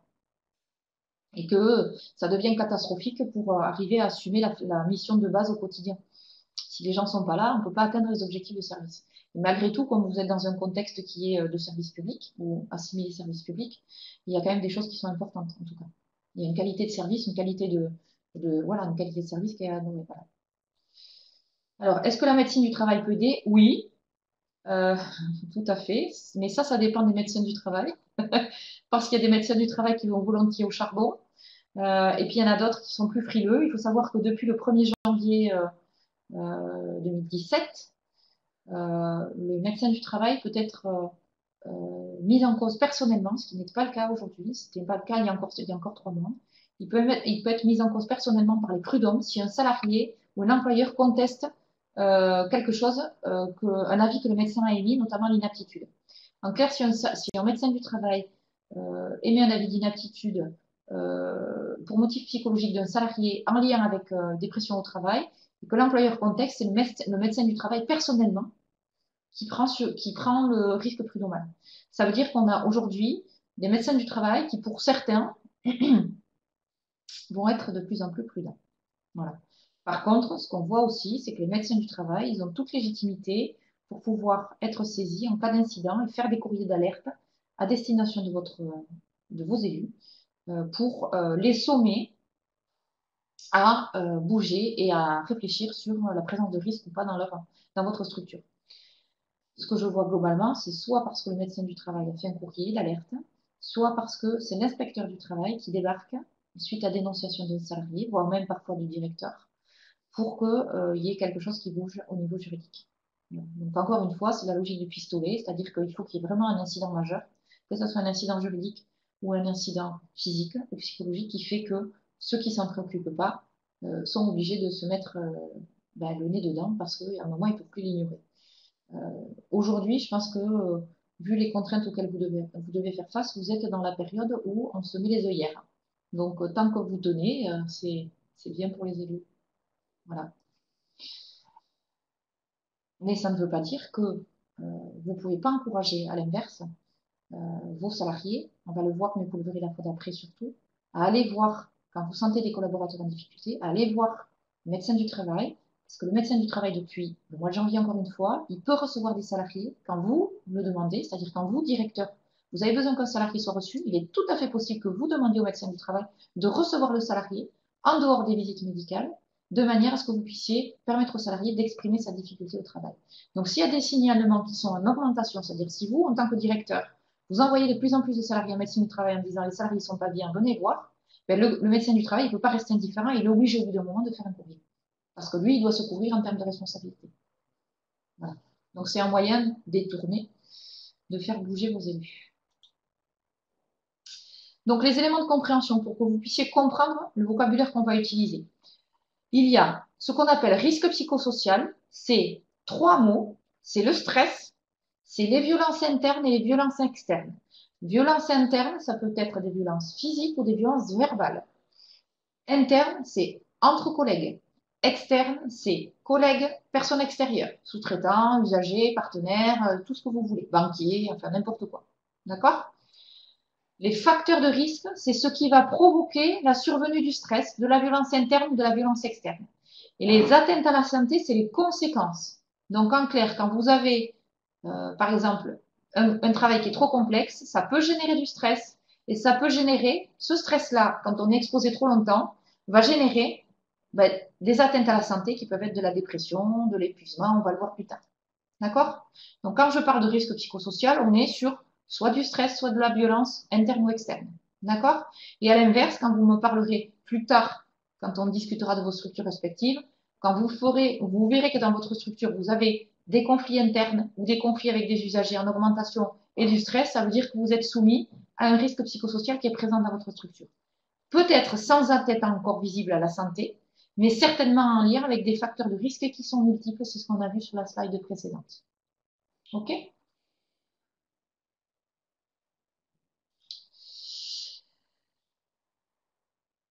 Alors, les facteurs, justement, pour développer un petit peu le sujet. Qu'est-ce qui provoque le stress aujourd'hui? Le stress, il va être provoqué par une autonomie qui est soit trop importante, c'est le cas souvent du cadre qui est complètement lâché par les élus ou par le conseil d'administration, qui est laissé sans consigne, sans rien, il est autonome complètement pour gérer sa structure, ou du cadre intermédiaire qui n'a pas de cadre supérieur présent ou bien cadrant, par des marges de manœuvre qui sont trop précises ou trop larges, et par une compétence qui ne suit pas le développement de la structure. En clair, c'est ce que je vous disais pour les plus de 50 ans par exemple, où on voit les gens qui doivent changer de mode de travail, mais qui ne sont pas du tout formés pour, ou pour lequel on ne les a pas du tout sensibilisés. Le conflit de valeurs et de qualité de travail, ce qu'on entend notamment sur les cadres, sur les profils cadres, mais pas seulement, c'est que les gens, en fait, à partir du moment où ils font un travail qui ne correspond pas à leurs valeurs, c'est-à-dire si vous avez des valeurs de qualité, de perfectionnisme, de sens du service, et qu'on vous demande de faire une tâche, on vous met dans des conditions de travail qui ne vous permettent pas d'exercer ça, vous avez quelque chose qui est complexe et qui vous met en difficulté et en porte-à-faux. Les exigences émotionnelles, c'est-à-dire si vous devez faire face à des émotions fortes au travail. C'est le cas des fonctions d'accueil, par exemple, où vous prenez l'agressivité des gens à longueur de journée, souvent. Ça, c'est les 3 critères. Et puis, vous avez 4 autres critères qui sont très importants, qui sont les critères liés à l'organisation du travail, le critère lié à l'organisation du travail, c'est-à-dire au travail en tant que tel. Vous allez avoir dedans tout ce qui est lié aux consignes, tout ce qui est lié à la disponibilité, tout ce qui est lié aux horaires, tout ce qui est lié à l'attention qu'on vous demande dans le temps, tout ce qui est lié au travail, aux conditions de travail, c'est-à-dire aux conditions matérielles, tout ce qui est lié à la quantité de travail qu'on va vous donner. Vous avez aussi les relations au travail, vous allez aborder des questions d'incivilité, de management, de relations avec les autres, de soutien hiérarchique, c'est-à-dire quand vous avez un problème, vous parlez à qui? C'est ça la question du soutien. Et c'est la difficulté des directeurs, c'est que eux, cette partie-là, c'est-à-dire les contraintes relationnelles sont souvent très fortes parce qu'il n'y a pas de soutien hiérarchique. C'est-à-dire quand vous avez un problème, quand vous avez besoin de stratégie, vous n'avez pas vous n'avez pas de soutien, quoi. Vous n'avez personne qui vous donne le cadre. Et ça, c'est quelque chose qui est très anxiogène et qui, dans le temps, peut mener à des difficultés effectivement psychologiques. Les autres facteurs qui sont aussi importants, c'est la logique d'insécurité socio-économique, c'est-à-dire de ne pas savoir ce qu'on va faire demain et de ne pas savoir comment on va le faire. Clairement, vous, aujourd'hui, vous êtes dans une logique où vous avez une instabilité, une visibilité qui est difficile parce que vous avez des règles qui changent tout le temps, vous avez des concurrences de partout, de structures privées aussi, vous avez des conditions de travail qui changent et puis vous avez aussi une incertitude par rapport au financement qui ne sont pas négligeables. Donc, peut-être même des peurs de perdre l'emploi, en tout cas, on le verra plus tard. Et puis, vous avez des aspirations personnelles qui prennent de plus en plus de place, on l'a vu, où les gens, ben, ils ont envie d'être formés, d'être soutenus et ils n'en ont pas toujours, ils n'ont pas de temps pour la vie personnelle, ils ont un fort sentiment d'injustice, c'est-à-dire qu'ils ont l'impression qu'ils ne sont pas traités comme les autres, que moi, je ne suis pas traité comme mon collègue, et ils sont pas reconnus dans leur travail, ils sont en conflit et ils ont du mal à faire évoluer leurs compétences. Tout ça, ça signifie quoi? Ça signifie que quand vous dites je suis stressé parce que mon manager me parle mal, ou il est stressé parce que son manager lui parle mal, on voit bien que c'est absolument pas un seul facteur de risque. Dans une logique psychosociale, il y a toujours une multiplicité de facteurs et il faut bien se garder d'être que sur un seul point. Et quand on travaille sur une logique d'études interne, sur les facteurs de risque, il faut travailler sur tous ces angles-là pour avoir une vision la plus large possible et du coup avoir des actions qui sont les plus larges possibles et qui ne sont pas monothématiques. Voilà. Alors, je vous le mets comme ça, on va pas, je vous le laisserai dans le support juste pour vous expliquer les pathologies les plus présentes au travail. On a la logique de stress, où les mots que l'on entend les plus souvent, c'est la logique de stress, c'est la logique d'harcèlement moral, c'est la logique de violence ou c'est la logique de burn-out. C'est les 4 mots qu'on utilise le plus. Je ne vous ai pas fait de définition sur les addictions ou la dépression, qui sont des pathologies qui sont définies par des critères médicaux. Mais globalement, vous, quand vous parlez à vos collègues, c'est plutôt ce qu'ils vont vous dire. Ils vont vous dire, je me sens stressé, je me sens harcelé, je me suis en burn-out. C'est un petit peu les mots qui sont les plus utilisés. Donc, je ne vais pas rentrer dedans, mais si vous avez envie de creuser, vous pourrez lire les définitions qui seront indiquées et me poser éventuellement des questions un peu plus précises si vous avez envie de le faire plus tard.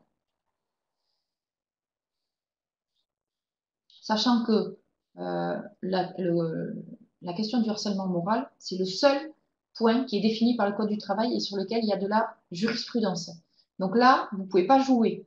L'entreprise, elle ne peut pas jouer. C'est-à-dire, pour qualifier une situation de harcèlement moral, il y a des critères bien précis et c'est très, très, très dangereux pour un salarié d'utiliser le mot harcèlement moral et encore plus pour un directeur parce que ça signifie qu'il qualifie le risque.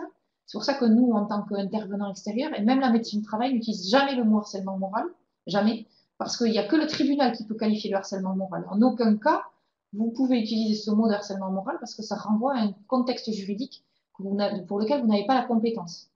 Et le salarié, quand il utilise le mot harcèlement moral, lui, il veut aller vers le juridique, souvent. Donc, il va vous pousser à aller vers le cadre juridique. Donc, faites attention avec ce mot-là. Moi, je parle plutôt de violence, ou en tout cas de pression psychologique, mais en aucun cas de harcèlement moral ou de comportement inapproprié, mais pas du tout de harcèlement moral, donc vous ne m'entendrez pas utiliser ce mot-là. Voilà. Ni dans les documents NX, si ce n'est dans une logique de prévention. Donc les causes, vous l'avez compris, c'est l'organisation du travail, c'est la politique de reconnaissance, ça peut être les équipements techniques, les chaises, le logiciel, tout ce que vous voulez. Ça peut être la politique de gestion des compétences, ça peut être les procédures qui sont pas claires, l'ambiance au travail, la gestion des changements, le système de management, l'insécurité économique, la politique RH, les outils que vous allez utiliser, la rémunération, etc., etc. Ça veut dire que quand on va travailler la question du risque et de la qualité de vie au travail, ça vous poussera à vous pencher sur ces éléments-là et à trouver, s'il y a besoin, des actions sur chaque thématique de travail. Voilà. Donc on voit, quand on étudie, quand on met en place une démarche de prévention des risques et de qualité de vie au travail, on a vraiment un diagnostic très très large du fonctionnement de la structure. C'est absolument pas que se poser la question de savoir pourquoi les salariés vont pas bien. C'est pourquoi l'entreprise ne fonctionne pas bien, pourquoi la structure ne fonctionne pas bien et pourquoi ça génère derrière du stress. C'est ça que vous devez expliquer à votre direction si vous voulez mettre en œuvre une démarche. Donc les effets, ça va avoir des effets individuels ou des effets collectifs. Altération de l'employabilité, c'est-à-dire que quelqu'un qui est pas bien, ben, il peut pas être employable. Hein. Si on est au fond du seau, on va pas faire des entretiens d'embauche, on va avoir du mal à assumer son poste de travail, on va être démotivé. Ça veut dire que vous démotivez aussi vos collaborateurs. Il va y avoir des accidents du travail. Là, moi, je suis en train d'accompagner un salarié qui a oublié de mettre, il était en déplacement et il a oublié de mettre sa ceinture de sécurité parce qu'il est monté dans la voiture hyper énervé, etc. Et il a eu un accident de la route. Rien à voir avec Enfin, c'est un accident du travail parce que c'était sur son trajet, c'est un accident de travail, mais clairement dû au stress qu'il avait subi 5 minutes avant parce qu'il s'était pris la tête avec un de ses collègues, il est monté dans la voiture, il est parti. Donc, il peut y avoir des accidents du travail qui sont directement liés au stress au travail. Au dysfonctionnement, il peut y avoir des dysfonctionnements, dégradation de la qualité de service, qualité relationnelle, de l'absentéisme, du turnover, des inaptitudes, de l'insécurité économique, c'est-à-dire des salariés qui ne sont pas bien dans leur poste de travail, mais ils font moins bien leur travail et ils génèrent de l'insécurité. Ils ont peur et voilà, ça perturbe l'activité, ça génère des conflits, de la perte de compétences parce qu'on ne se forme pas, on ne prend plus le temps de se former, de partir en formation parce qu'on n'a plus le temps. Donc, au bout de 5 ans ou 10 ans, on perd en compétences avec le temps. On ne monte pas en compétences, on perd. Et ça génère tout ça. Ça veut dire que vous préoccupez de la qualité de vie au travail et d'abord des risques psychosociaux. Ça veut dire que vous allez, à votre niveau, lutter contre tous ces phénomènes-là. Donc, la perte de compétences collectives, les démotivations, les dysfonctionnements, les conflits, etc., etc. Donc, si vous devez vendre une démarche, si vous devez expliquer une démarche à vos élus, dans votre direction, c'est en l'abordant sous cet angle, non pas sous l'attention, effectivement sous l'angle législatif, parce qu'ils ont une obligation, mais vous le verrez la fois d'après, mais sous l'angle à la fois financier, à la fois temporel, parce que ça perd un temps fou de rembaucher, de générer, d'envoyer les gens en formation parce qu'il y en a qui sont absents, etc. C'est des conséquences qui sont de manière immatérielle, qui génèrent beaucoup de temps improductif. Et ça joue vraiment sur l'activité. Voilà. Alors, donc la nécessité d'agir pour vous donner une idée, un petit peu par rapport aux manifestations des risques. Vous avez au départ, comme je vous l'ai dit, des pathologies qui sont en effet différées. Au départ, vous avez des signaux faibles, c'est-à-dire que vous allez avoir, vous, à votre niveau, vous pouvez le percevoir, mais vous le voyez aussi avec vos collègues, vous le verrez après, un peu mal au ventre, un peu vous n'êtes pas bien, un peu vous êtes tendu. Après, ça a des impacts sur le travail. Ça amène vers de la pathologie, qui renvoie à un traitement médical et qui peut mener vers l'inaptitude professionnelle.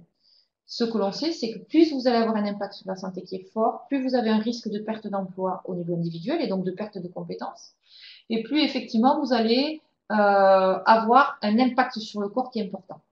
Donc plus le temps passe, et c'est ça la logique du stress et de l'exposition au stress, plus le temps passe, plus l'effet sur le corps est important. Donc si vous êtes dans une situation où si vous voyez des salariés qui sont dans des situations de stress fort depuis longtemps et qu'ils n'ont pas la possibilité de changer l'organisation du travail, mais la seule solution qu'ils ont de s'en sortir, c'est soit d'arriver eux à prendre du recul sur le poste de travail, soit de partir. Il n'y a pas d'autre solution.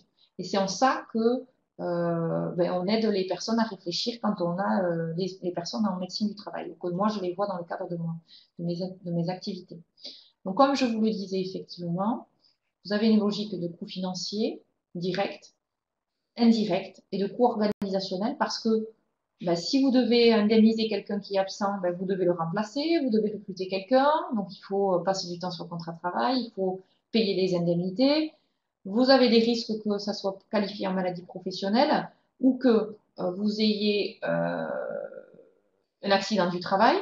Je vais vous donner un exemple. Dans un établissement que je connais, il y a eu deux conflits entre collègues et des collègues a pris une paire de ciseaux et a coupé une grosse mèche de cheveux de sa collègue sur le bureau d'en face. Voilà.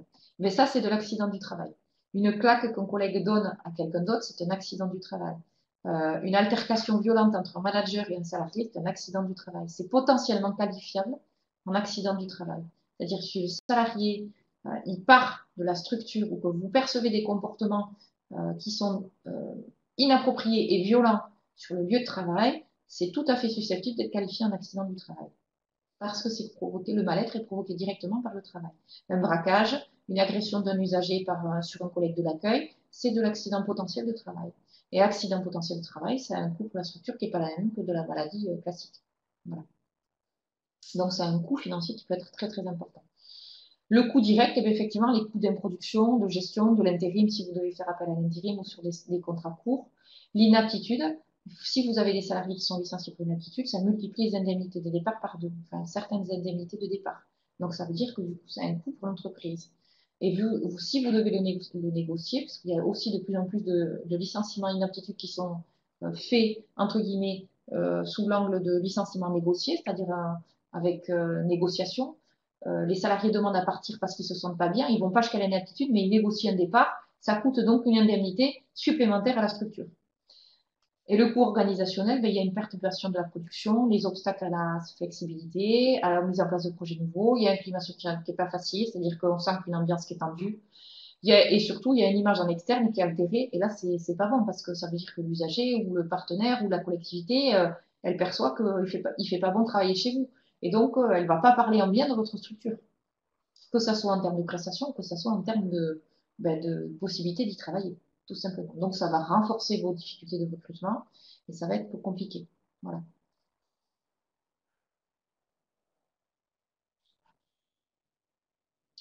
Donc, les enjeux, c'est que si vous travaillez sur la question des risques psychosociaux, vous êtes avec une logique de réfléchir à une réduction du coût économique des problématiques de santé au travail dans votre structure, une réduction du coût humain, parce que vous allez limiter la survenue des pathologies, limiter la survenue des risques d'isolement ou d'exclusion, parce qu'un salarié qui n'est pas bien, il va petit à petit se sortir de son équipe, il ne va pas au contraire rester dedans, il va petit à petit sortir.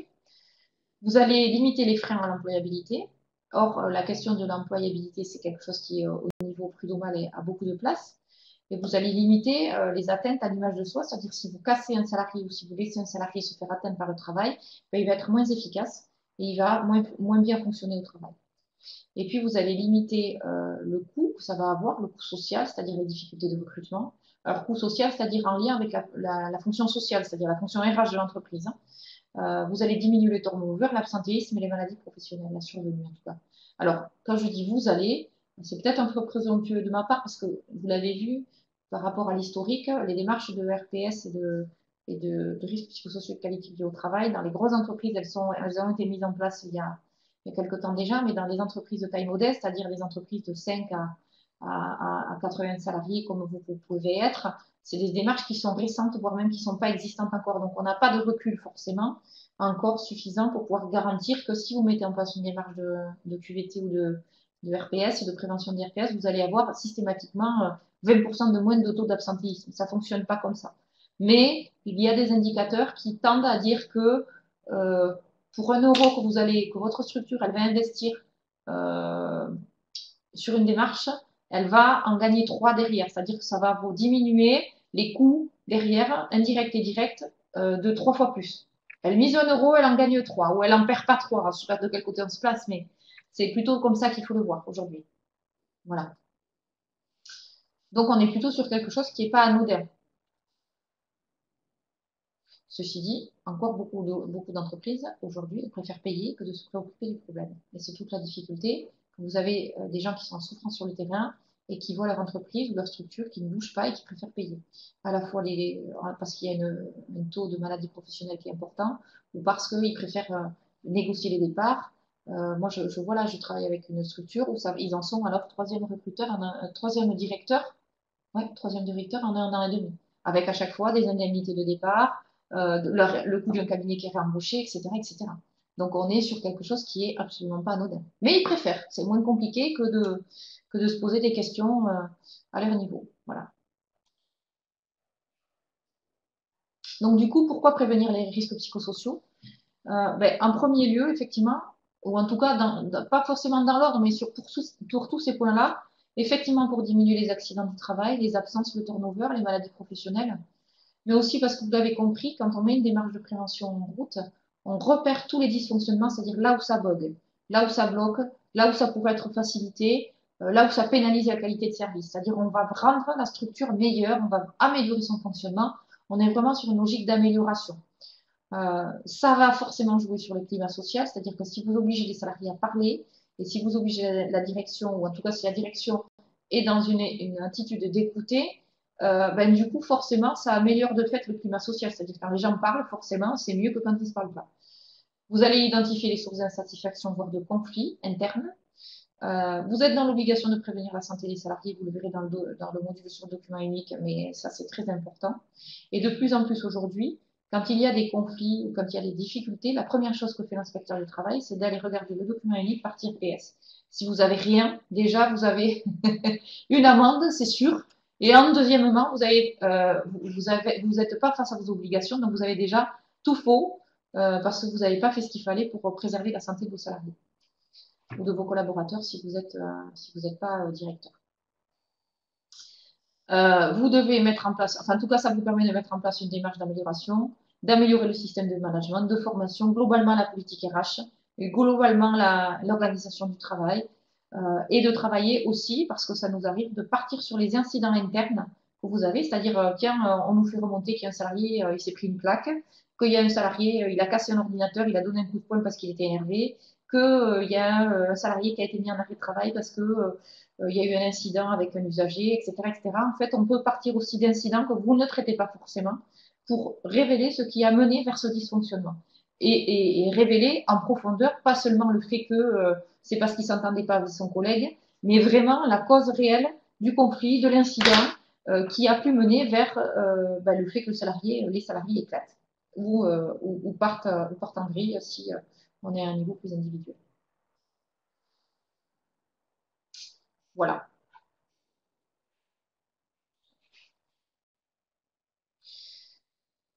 Donc, les repères pour l'action, je dirais que au niveau des salariés, si vous devez parler de ça à vos collaborateurs, à vos collègues, hein, j'ai compris votre collègue du bureau, celui qui est en face, si vous lui dites, t'es pas bien, on va voir la médecine du travail, il va vous dire, mais attends, moi je suis pas malade, hein, il va pas percevoir, pardon, j'ai du mal à parler, il va pas percevoir forcément qu'il est exposé à un risque psychosocial. Parce que on va pas lui dire t'es exposé à un risque psychosocial, on va lui dire t'es mal, ou tu pleures, ou c'est pas normal. Donc lui, il peut parfois se dire que ce qu'il vit, c'est tout à fait normal. Par exemple, la salariée là qui a eu ses cheveux coupés par sa collègue, elle n'a pas du tout qualifié ça comme de la violence. Elle a été pleurée, elle s'est mise dans un coin, Et elle a dit, ben, c'est comme ça, je m'entends pas avec cette personne. Entre guillemets, c'est presque, je vais pas dire normal, mais c'est compréhensible. Alors que clairement, on est dans une situation de violence interne qui aurait dû être qualifiée en incident et qui aurait dû faire l'objet d'une étude de risque. Parce que là, c'était un incident assez violent. Donc, ça veut dire que les salariés eux-mêmes, et c'est notamment le cas quand on est exposé longtemps au stress, par exemple, ils se sentent pas forcément exposés à un risque. Ils se sentent pas concernés par la question. Donc, vous pouvez avoir des salariés qui vont vous dire, ben non, non, moi ça va, je gère, hein. Pas de souci. Et notamment les salariés et les cadres qui sont en situation de burn-out ou qui sont sur le sur le point d'être en situation de burn-out, eux, un des symptômes du burn-out, c'est justement qu'on ne se croit pas malade. Donc, on se croit fort, on se croit capable de gérer. Et donc, il va vous dire, non, non, mais moi, j'ai pas de souci, je gère, c'est pas de problème. Voilà. La deuxième chose, c'est que le salarié, il va pas forcément établir de lien avec le travail. Je vais vous donner un exemple. J'ai accueilli une personne, une salariée, qui était en arrêt, qui s'est mise en arrêt parce qu'en fait, elle n'était pas bien dans son travail. Donc, elle a repris le travail, elle reprend le travail.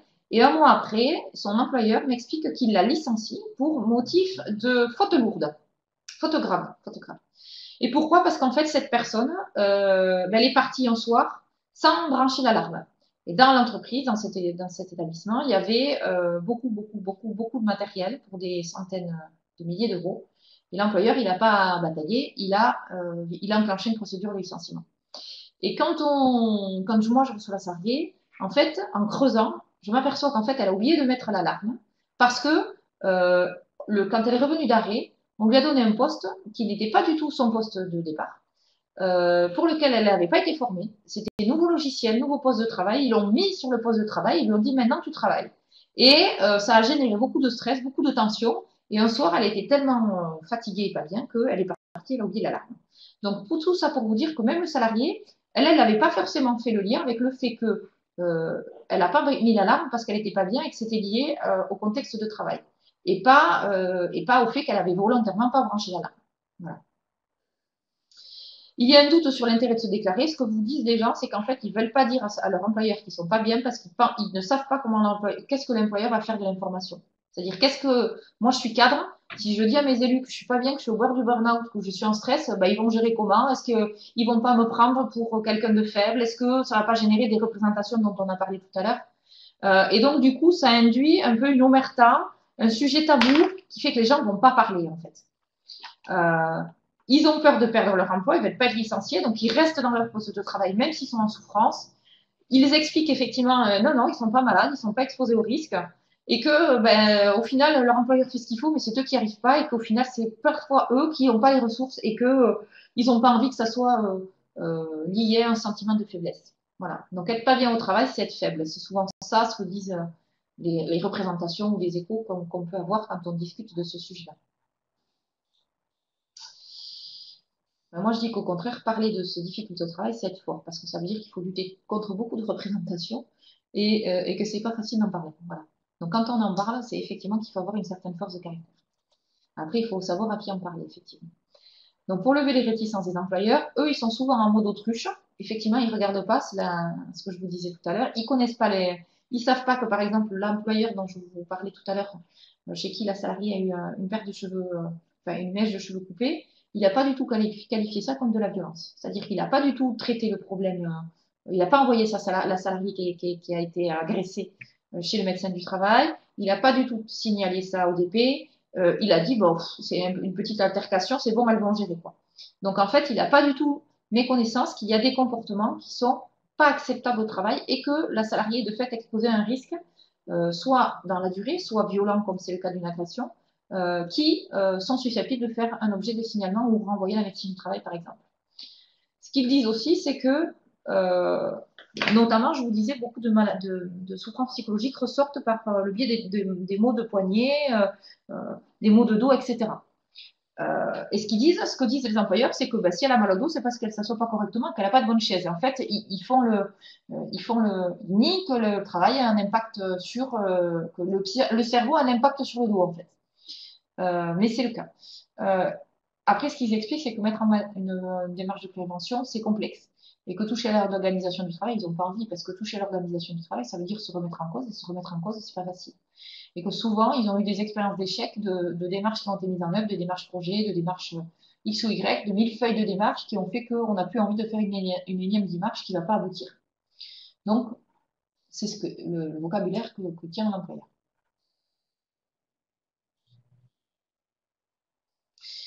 Donc, je suis arrivée à peu près au bout de mon intervention. J'ai été un peu rapide et j'ai du mal à faire le temps, à gérer mon temps. Je le serai pour la prochaine fois. Donc, je sais pas si vous avez des questions ou si vous pouvez me dire ce que ça vous évoque peut-être d'entendre ce que vous avez vu là, si vous avez des précisions à me demander, des questions à me poser, pour que je puisse peut-être profiter de ces 20 minutes qui restent ou 25 minutes pour pouvoir répondre à vos questions. Qu'est-ce que vous pourriez me dire? Je sais que vous avez des niveaux de connaissances qui Oui, sont oui, très bon les voir. différentes, donc profitez de cet espace-là. Donc je vais lire les questions. Je ne sais pas si tout le monde voit les questions quand c'est comme ça ou pas. Les questions qui sont écrites sur le côté, tout le monde les voit, me semble, non? Bon. Non, 7 dans le web Vous êtes séminaire, je 7. pense. Alors, je ne sais pas Dans la qui est formation, inscrite à la formation. monsieur ou madame, ça doit être madame Stonon. Ça veut dire que vous êtes que 7 dans votre structure.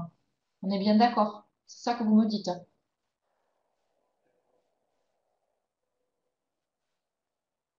Ah oui, alors, ah oui, alors oui, 7, tout à fait. Ça veut dire que les employeurs, pour l'instant, ils mettent pas la préservation de la santé psychologique comme prioritaire dans leur organisation et dans leur travail. Or, ce que l'on voit, c'est que c'est justement quand vous êtes en changement d'organisation qu'il faut mettre en place ce type de démarche pour pouvoir avoir la possibilité d'intégrer les salariés dans le changement et de tenir compte de leurs difficultés pour construire des nouvelles formes. Là, ce que les structures risquent de faire, oui, je suis d'accord avec vous. Ce que les structures risquent de faire, c'est l'inverse, c'est-à-dire de mettre en place une nouvelle organisation du travail sans tenir compte trop de ces questions-là et des besoins ou des attentes des salariés, et du coup, de devoir y faire face dans 2-3 ans quand les salariés seront en vrac, en fait. Et c'est souvent comme ça que l'on fonctionne, c'est-à-dire qu'on met d'abord en place le changement, on met d'abord en place l'organisation. Si le salarié suit, c'est tant mieux et on ne s'en préoccupe pas. Et s'il ne suit pas, ben, s'il est tout seul, c'est pas grave, il s'en va. S'il n'est pas tout seul, ça commence peut-être à poser des questions, mais il faut la multiplicité, l'ampleur des symptômes pour faire que la structure s'en préoccupe. Voilà. Sauf si effectivement en haut vous avez quelqu'un qui est un peu ouvert et qui est un peu comme vous en réflexion, quoi. Voilà. Donc c'est toute la difficulté. Ça veut dire que les élus aussi, euh, même si ils sont un peu parfois sensibilisés, ils sont avec des représentations qui sont de cet ordre-là. Voilà. Et ils vont vous dire tant que ça roule, bah, c'est votre problème, quoi. Tant qu'il n'y a pas d'incident majeur, continuez comme ça.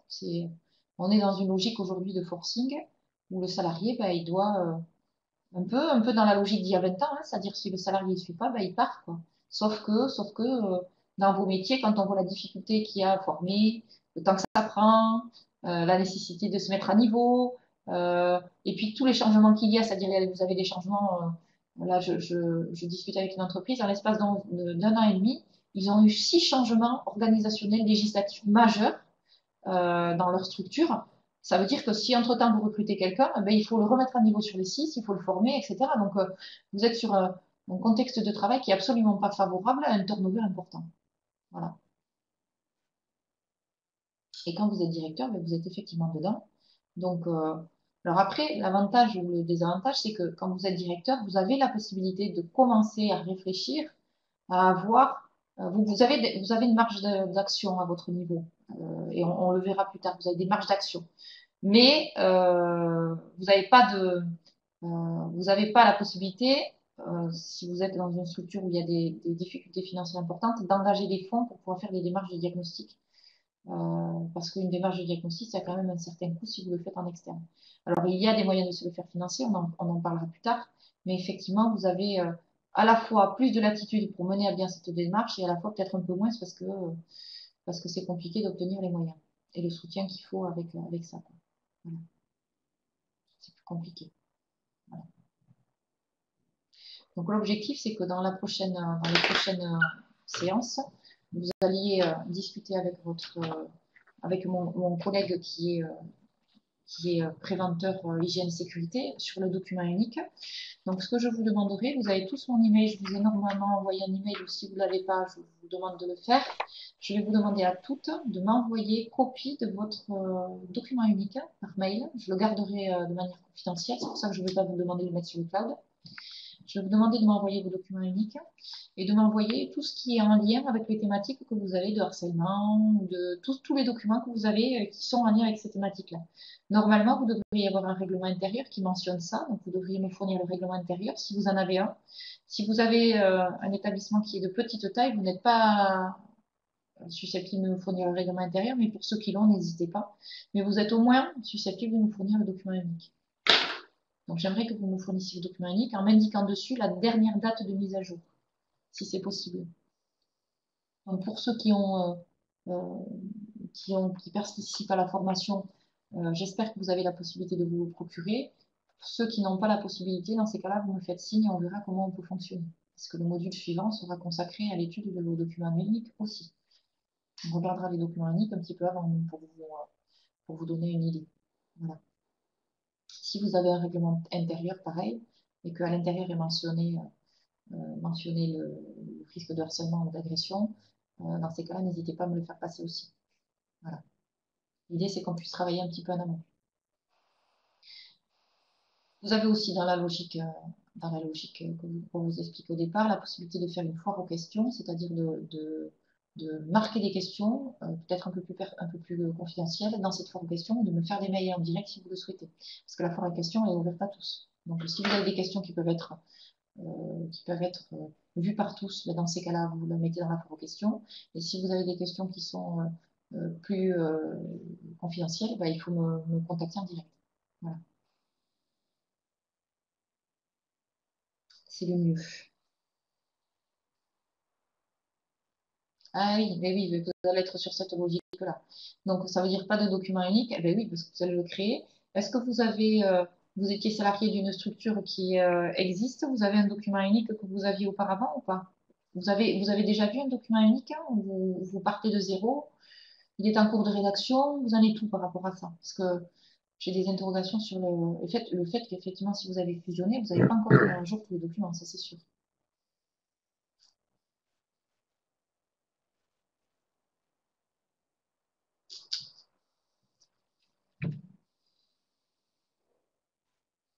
Ah, d'accord. Donc en fait, vous attendez aussi d'avoir une trame de document unique, hein, ou pas? C'est ça votre attente? Ah, Euh, il est difficile pour moi de vous donner une trame de document unique qui sera adaptée à votre structure. Je ne peux pas vous fournir un document unique parce que chaque document unique doit avoir une approche qui est par structure. Mais je pense que si vos collègues, vos homologues sont d'accord, peut-être que ça pourrait être intéressant dans ces cas-là de mettre les exemples de documents uniques sur le cloud pour qu'on puisse chacun aller voir ce que fait l'autre, quoi. Si on est dans la logique de partage de pratique, c'est pas très confidentiel un document unique puisque il n'y a pas des informations dedans qui sont vraiment liées à votre structure. Enfin, vraiment trop confidentiel. Donc peut-être peut-on faire ça, c'est-à-dire mettre les documents uniques sur le cloud. Parce que effectivement, au niveau des UDO TSI, vous aurez des trames, mais qui ne seront pas spécifiques à votre structure. Par contre, si vous en avez qui sont bien avancés, peut-être qu'en interaction, on peut le faire comme ça. Voilà. C'est pas grave si vous l'avez pas mis à jour. C'est déjà bien que vous en ayez un, parce qu'il y a des structures qui n'en ont pas. Donc, on va partir de ce que vous avez et on va essayer de faire un point justement sur ce qui est des pratiques plutôt positives ou plutôt à proscrire par rapport à la logique de document unique. Donc la personne que vous aurez la prochaine fois, c'est une personne qui fait que ça toute la journée. Donc elle fait rédiger des documents uniques, elle les met à jour. Voilà, donc vous aurez la possibilité de travailler avec elle là-dessus. Voilà. Par contre, l'objectif, c'est pas de vous faire votre document unique. L'idée dans ce module-là, c'est de vous sensibiliser sur la réglementation en matière de risque, parce que vous aurez un grand chapitre sur les lois, sur le cadre légal. Vous aurez un point sur le stress, sur les obligations en matière de stress et de qualité de vie au travail. Et vous aurez effectivement un échange sur la partie plus spécifique des risques psychosociaux. mais on ne va pas forcément revenir sur le risque routier ou sur d'autres risques qui ne sont pas spécifiques, enfin qui ne sont pas liés directement au risque psychosocial. On passera vite, vous pourrez éventuellement poser des questions, mais on n'aura peut-être pas le temps de travailler sur un modèle de document unique au cours de ces 2 heures-là. Voilà. Après, effectivement, si vous avez une interrogation sur le document unique, nous c'est le cas au niveau de notre médecine du travail.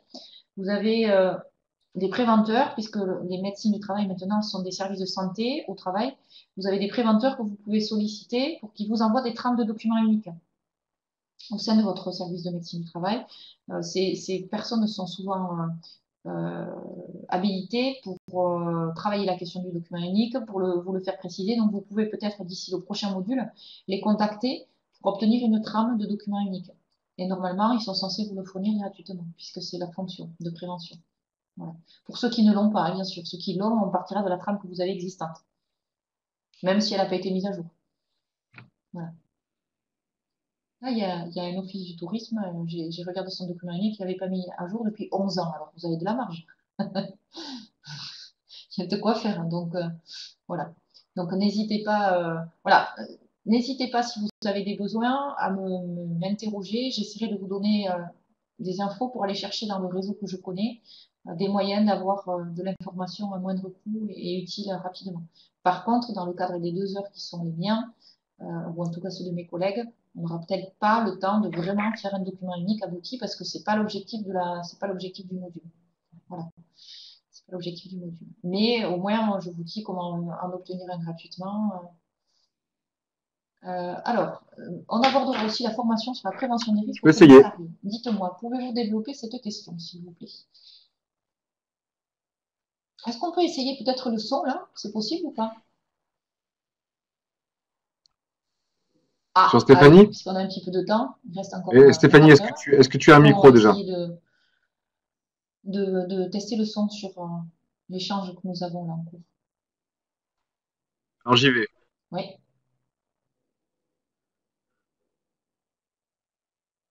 Vas-y Stéphanie, tu peux parler, je crois là. bon, mais voilà. Si,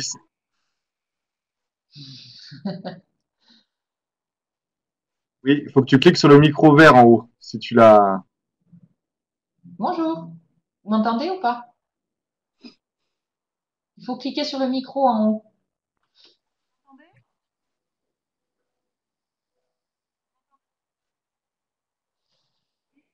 En haut, vous Et on avez un t'entend, mais très micro, très, très loin. On t'entend un loin, ouais. haut-parleur, un micro, voilà, et vous cliquez sur la petite flèche d'à côté et vous mettez sur actif.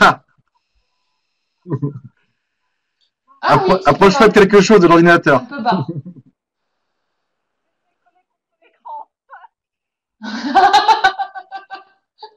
Mais vous m'entendez ou pas?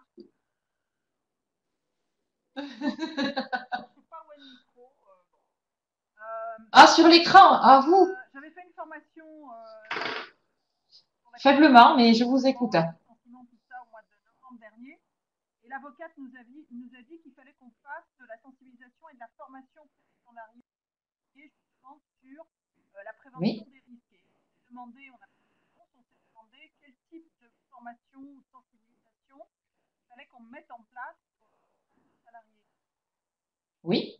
Alors, je ne sais pas, il y a des gens qui interviennent, je dis au pif, hein, c'est les pompiers, c'est la médecine du travail, quelle forme, avec qui, parce qu'en fait, elle nous disait que si on ne le faisait pas, si, comme vous le disiez, un salarié portait, enfin, nous mettait au prud'homme pour X raisons, ça pouvait nous coûter cher si on ne le faisait pas, justement.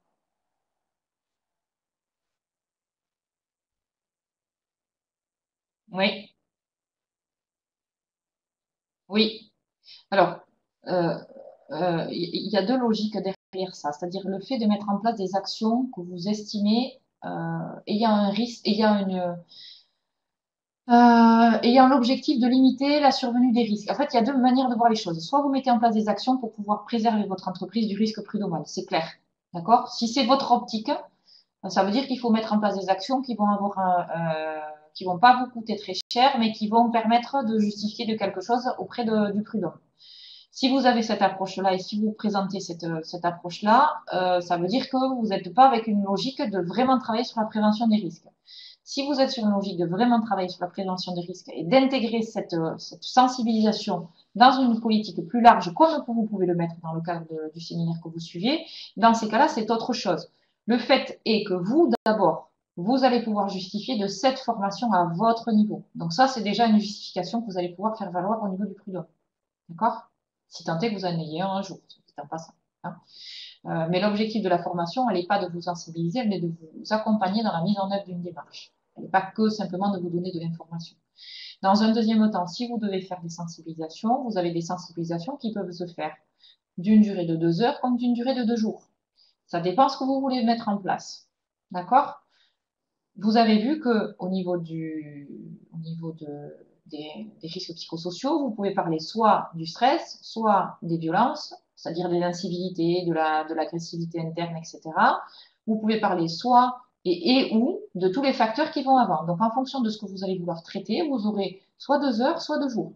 Si vous sensibilisez des managers, par exemple, aux risques psychosociaux et que vous voulez les faire réfléchir sur leur management, il faut compter 2 jours.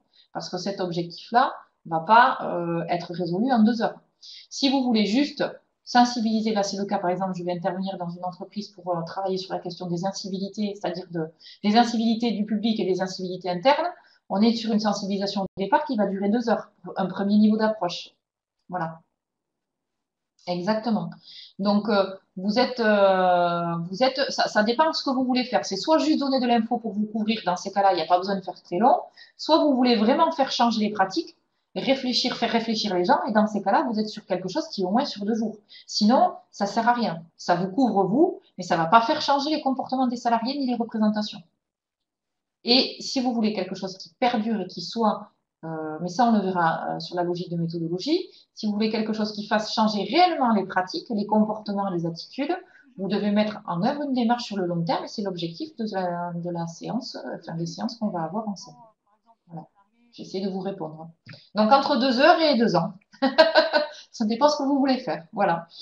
Vous m'entendez? Je ne dois pas avoir de micro en fait. Ah là, je vous entends moins. Là, par contre, c'est trop loin. Là. Non, je disais, j'ai pas de souci. Je vais essayer de me concentrer, de fermer mes yeux. Excusez-moi pour les autres, mais. Non, on n'entend pas, Stéphanie. Il faut que tu trouves. Alors Ouais. là, je suis désolée, mais je vous entends pas du tout. C'est trop loin. On n'entend plus là. Le micro. Ça veut dire aussi que si, dans la mesure du possible, Ouais. si vous pouvez trouver pour les prochaines fois et pour les prochaines sessions un micro et un système audio, ça nous permettra peut-être un peu plus d'interactivité. Parce que là, on est sur quelque chose où j'ai parlé pendant 1 heure et demie. Mais les fois d'après, c'est vous qui allez être en interaction avec moi. Donc, si on peut le faire par audio, ça sera plus simple que de le faire par chat, qui est beaucoup plus long et moins interactif. La vidéo, ça sera trop lourd, je pense, pour notre plateforme. Donc, mais le son, ça peut déjà être super bien. Son, quoi. Vidéo, j'en parle pas, mais au moins système son. Voilà. Ouais, moi aussi. Ouais. Donc, je vois Elisabeth Bernard, vous me disiez en attendant que Stéphanie réponde, vous me disiez que votre directeur vous a montré des vidéos pour vous sensibiliser et vous a sensibilisé sur le risque en général, sur le stress ou sur des catégories de risques spécifiques, hein, style les agressions, les incivilités, etc. Ou sur une démarche, ou sur la réglementation.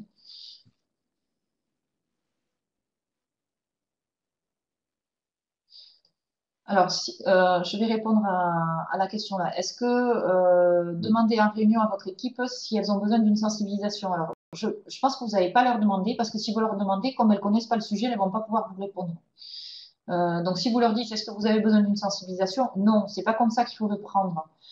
Si vous devez leur en parler, vous devez leur expliquer, pour moi, hein, que vous souhaitez les sensibiliser sur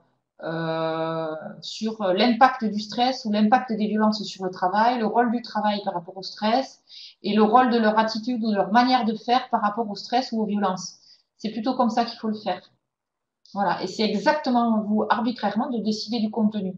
Si vous voulez qu'ils participent, il faut que vous prévoyiez une formation qui soit interactive, qui leur permette de s'expliquer ou de s'exprimer sur des sujets que vous aurez validés auparavant avec le prestataire. Mais c'est pas à vous, parce qu'autrement, ils vont vous dire, bah, nous, on n'en a pas besoin, on gère, quoi. Ou alors, ils vont vous dire le stress, mais le stress, ça renvoie aux formations gestion du stress et c'est pas forcément bien dans ce sens-là qu'il faut prendre les choses, quoi. Bon, on est Voilà. très très bien dans le timing. Est-ce qu'il y a d'autres personnes qui souhaitent s'exprimer sur le contenu? Ouais.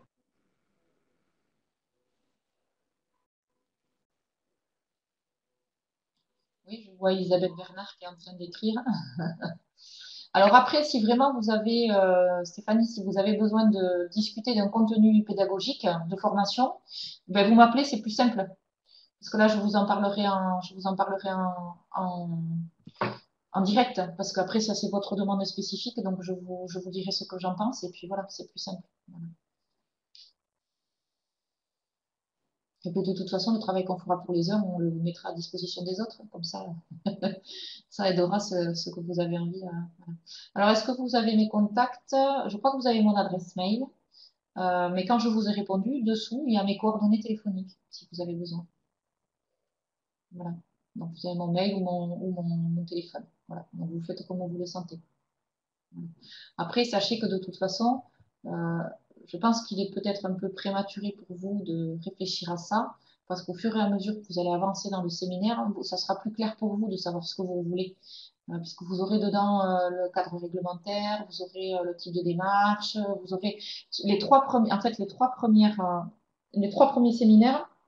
C'est ce qui va vous permettre d'avoir du sens complet, parce que là, le premier, je vous ai donné les définitions.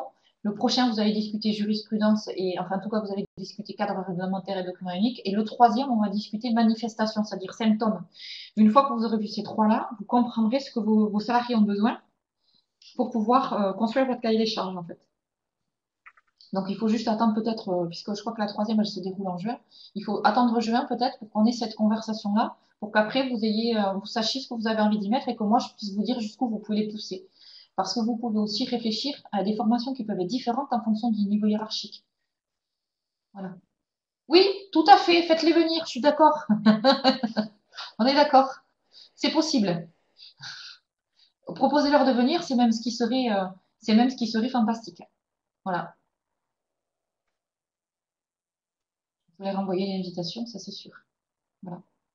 Et pour avoir déjà travaillé avec des élus et des conseils d'administration sur la même base que vous, c'est important, effectivement, s'il y a au moins un représentant des élus qui vient, quoi. Parce que quand vous en avez un qui est de votre côté ou qui comprend le sujet, c'est plus facile. Voilà. Je mets les dates des 3 Je prochains pense qu'on va modules, couper comme ça on les la aura. parole. S'il y a pas d'autres questions sur le contenu, l'apport pédagogique d'Axel, moi j'en ai une ou deux sur le format de cette formation, de ce premier module. Est-ce que ça a été 2 heures, c'est plus long que ce qu'on fait d'habitude. On fait des web séminaires de 40-45 minutes. 2 heures, c'était long. Est-ce que du coup, ça correspond à tout le monde? Est-ce que tout le monde a réussi à suivre et est-ce que c'était plutôt confortable?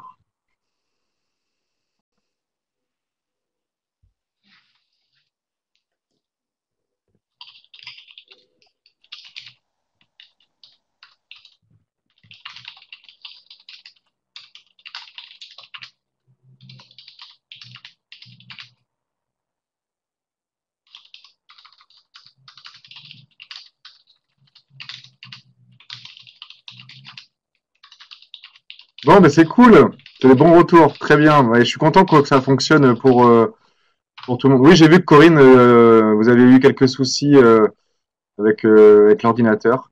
Donc, en tout cas, merci beaucoup. Donc la prochaine fois, vous avez vu qu'on a pu tester des échanges un peu plus interactifs avec Stéphanie qui peut prendre le micro. Donc on peut essayer hein, pour les fois prochaines. Aujourd'hui, c'était pas forcément de manière le cas puisqu'il y avait un vrai apport on va dire théorique sur la réflexion. Si on aura peut-être possibilité de faire plus d'échanges les fois prochaines. Donc, si vous avez la possibilité d'avoir un ordinateur avec du son, je peux vous donner la parole quand vous la demandez. Et peut-être que du coup, on arrivera à fonctionner comme ça et ça peut être encore plus vivant. Même si on n'a pas vu les 2 heures passer, ça peut être encore plus sympa de fonctionner comme ça. Donc n'hésitez pas la prochaine fois à vous équiper. Donc à la suite là, de ce module, je vais vous faire un petit mail pour vous envoyer deux ou trois documents administratifs. Je ferai un petit point avec Axel pour savoir en effet entre guillemets, ce qu'elle vous a demandé d'apporter ou où est-ce qu'on peut le ranger dans notre drive, entre les choses que vous voulez partager et celles que vous voulez pas partager. Et puis, on se donne rendez-vous pour le prochain web séminaire qui, du coup, est les matins. Tous les autres seront les matins de 9 à 11, le 11 mai. C'est ça, je crois, pour tout le monde. Est-ce que vous avez des dernières questions avant qu'on se quitte? Axel aussi, tout le monde. C'est ça, je crois.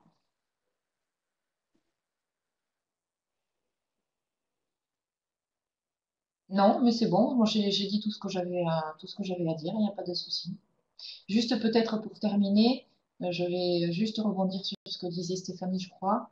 Plus vous associez de personnes dans vos démarches, mieux c'est pour vous. Donc mettez-les, si vous avancez avec moi sur cette démarche, n'hésitez pas à y associer les DP, les élus, toutes les personnes que vous allez pouvoir mobiliser sur ce projet. C'est ça qui fera que ça marche et que ça perdure dans le temps. Oui, que des filles.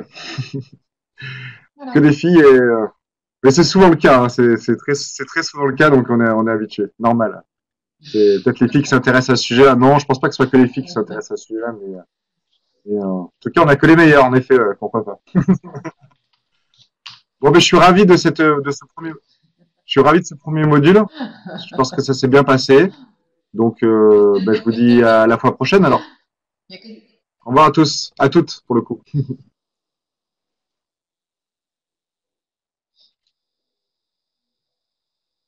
D'accord.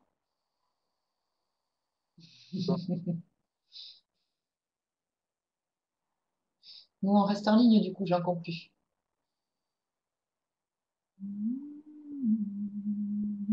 Ça va, ça a coupé, mais ça a coupé. Non, on n'est pas parti. Mais non.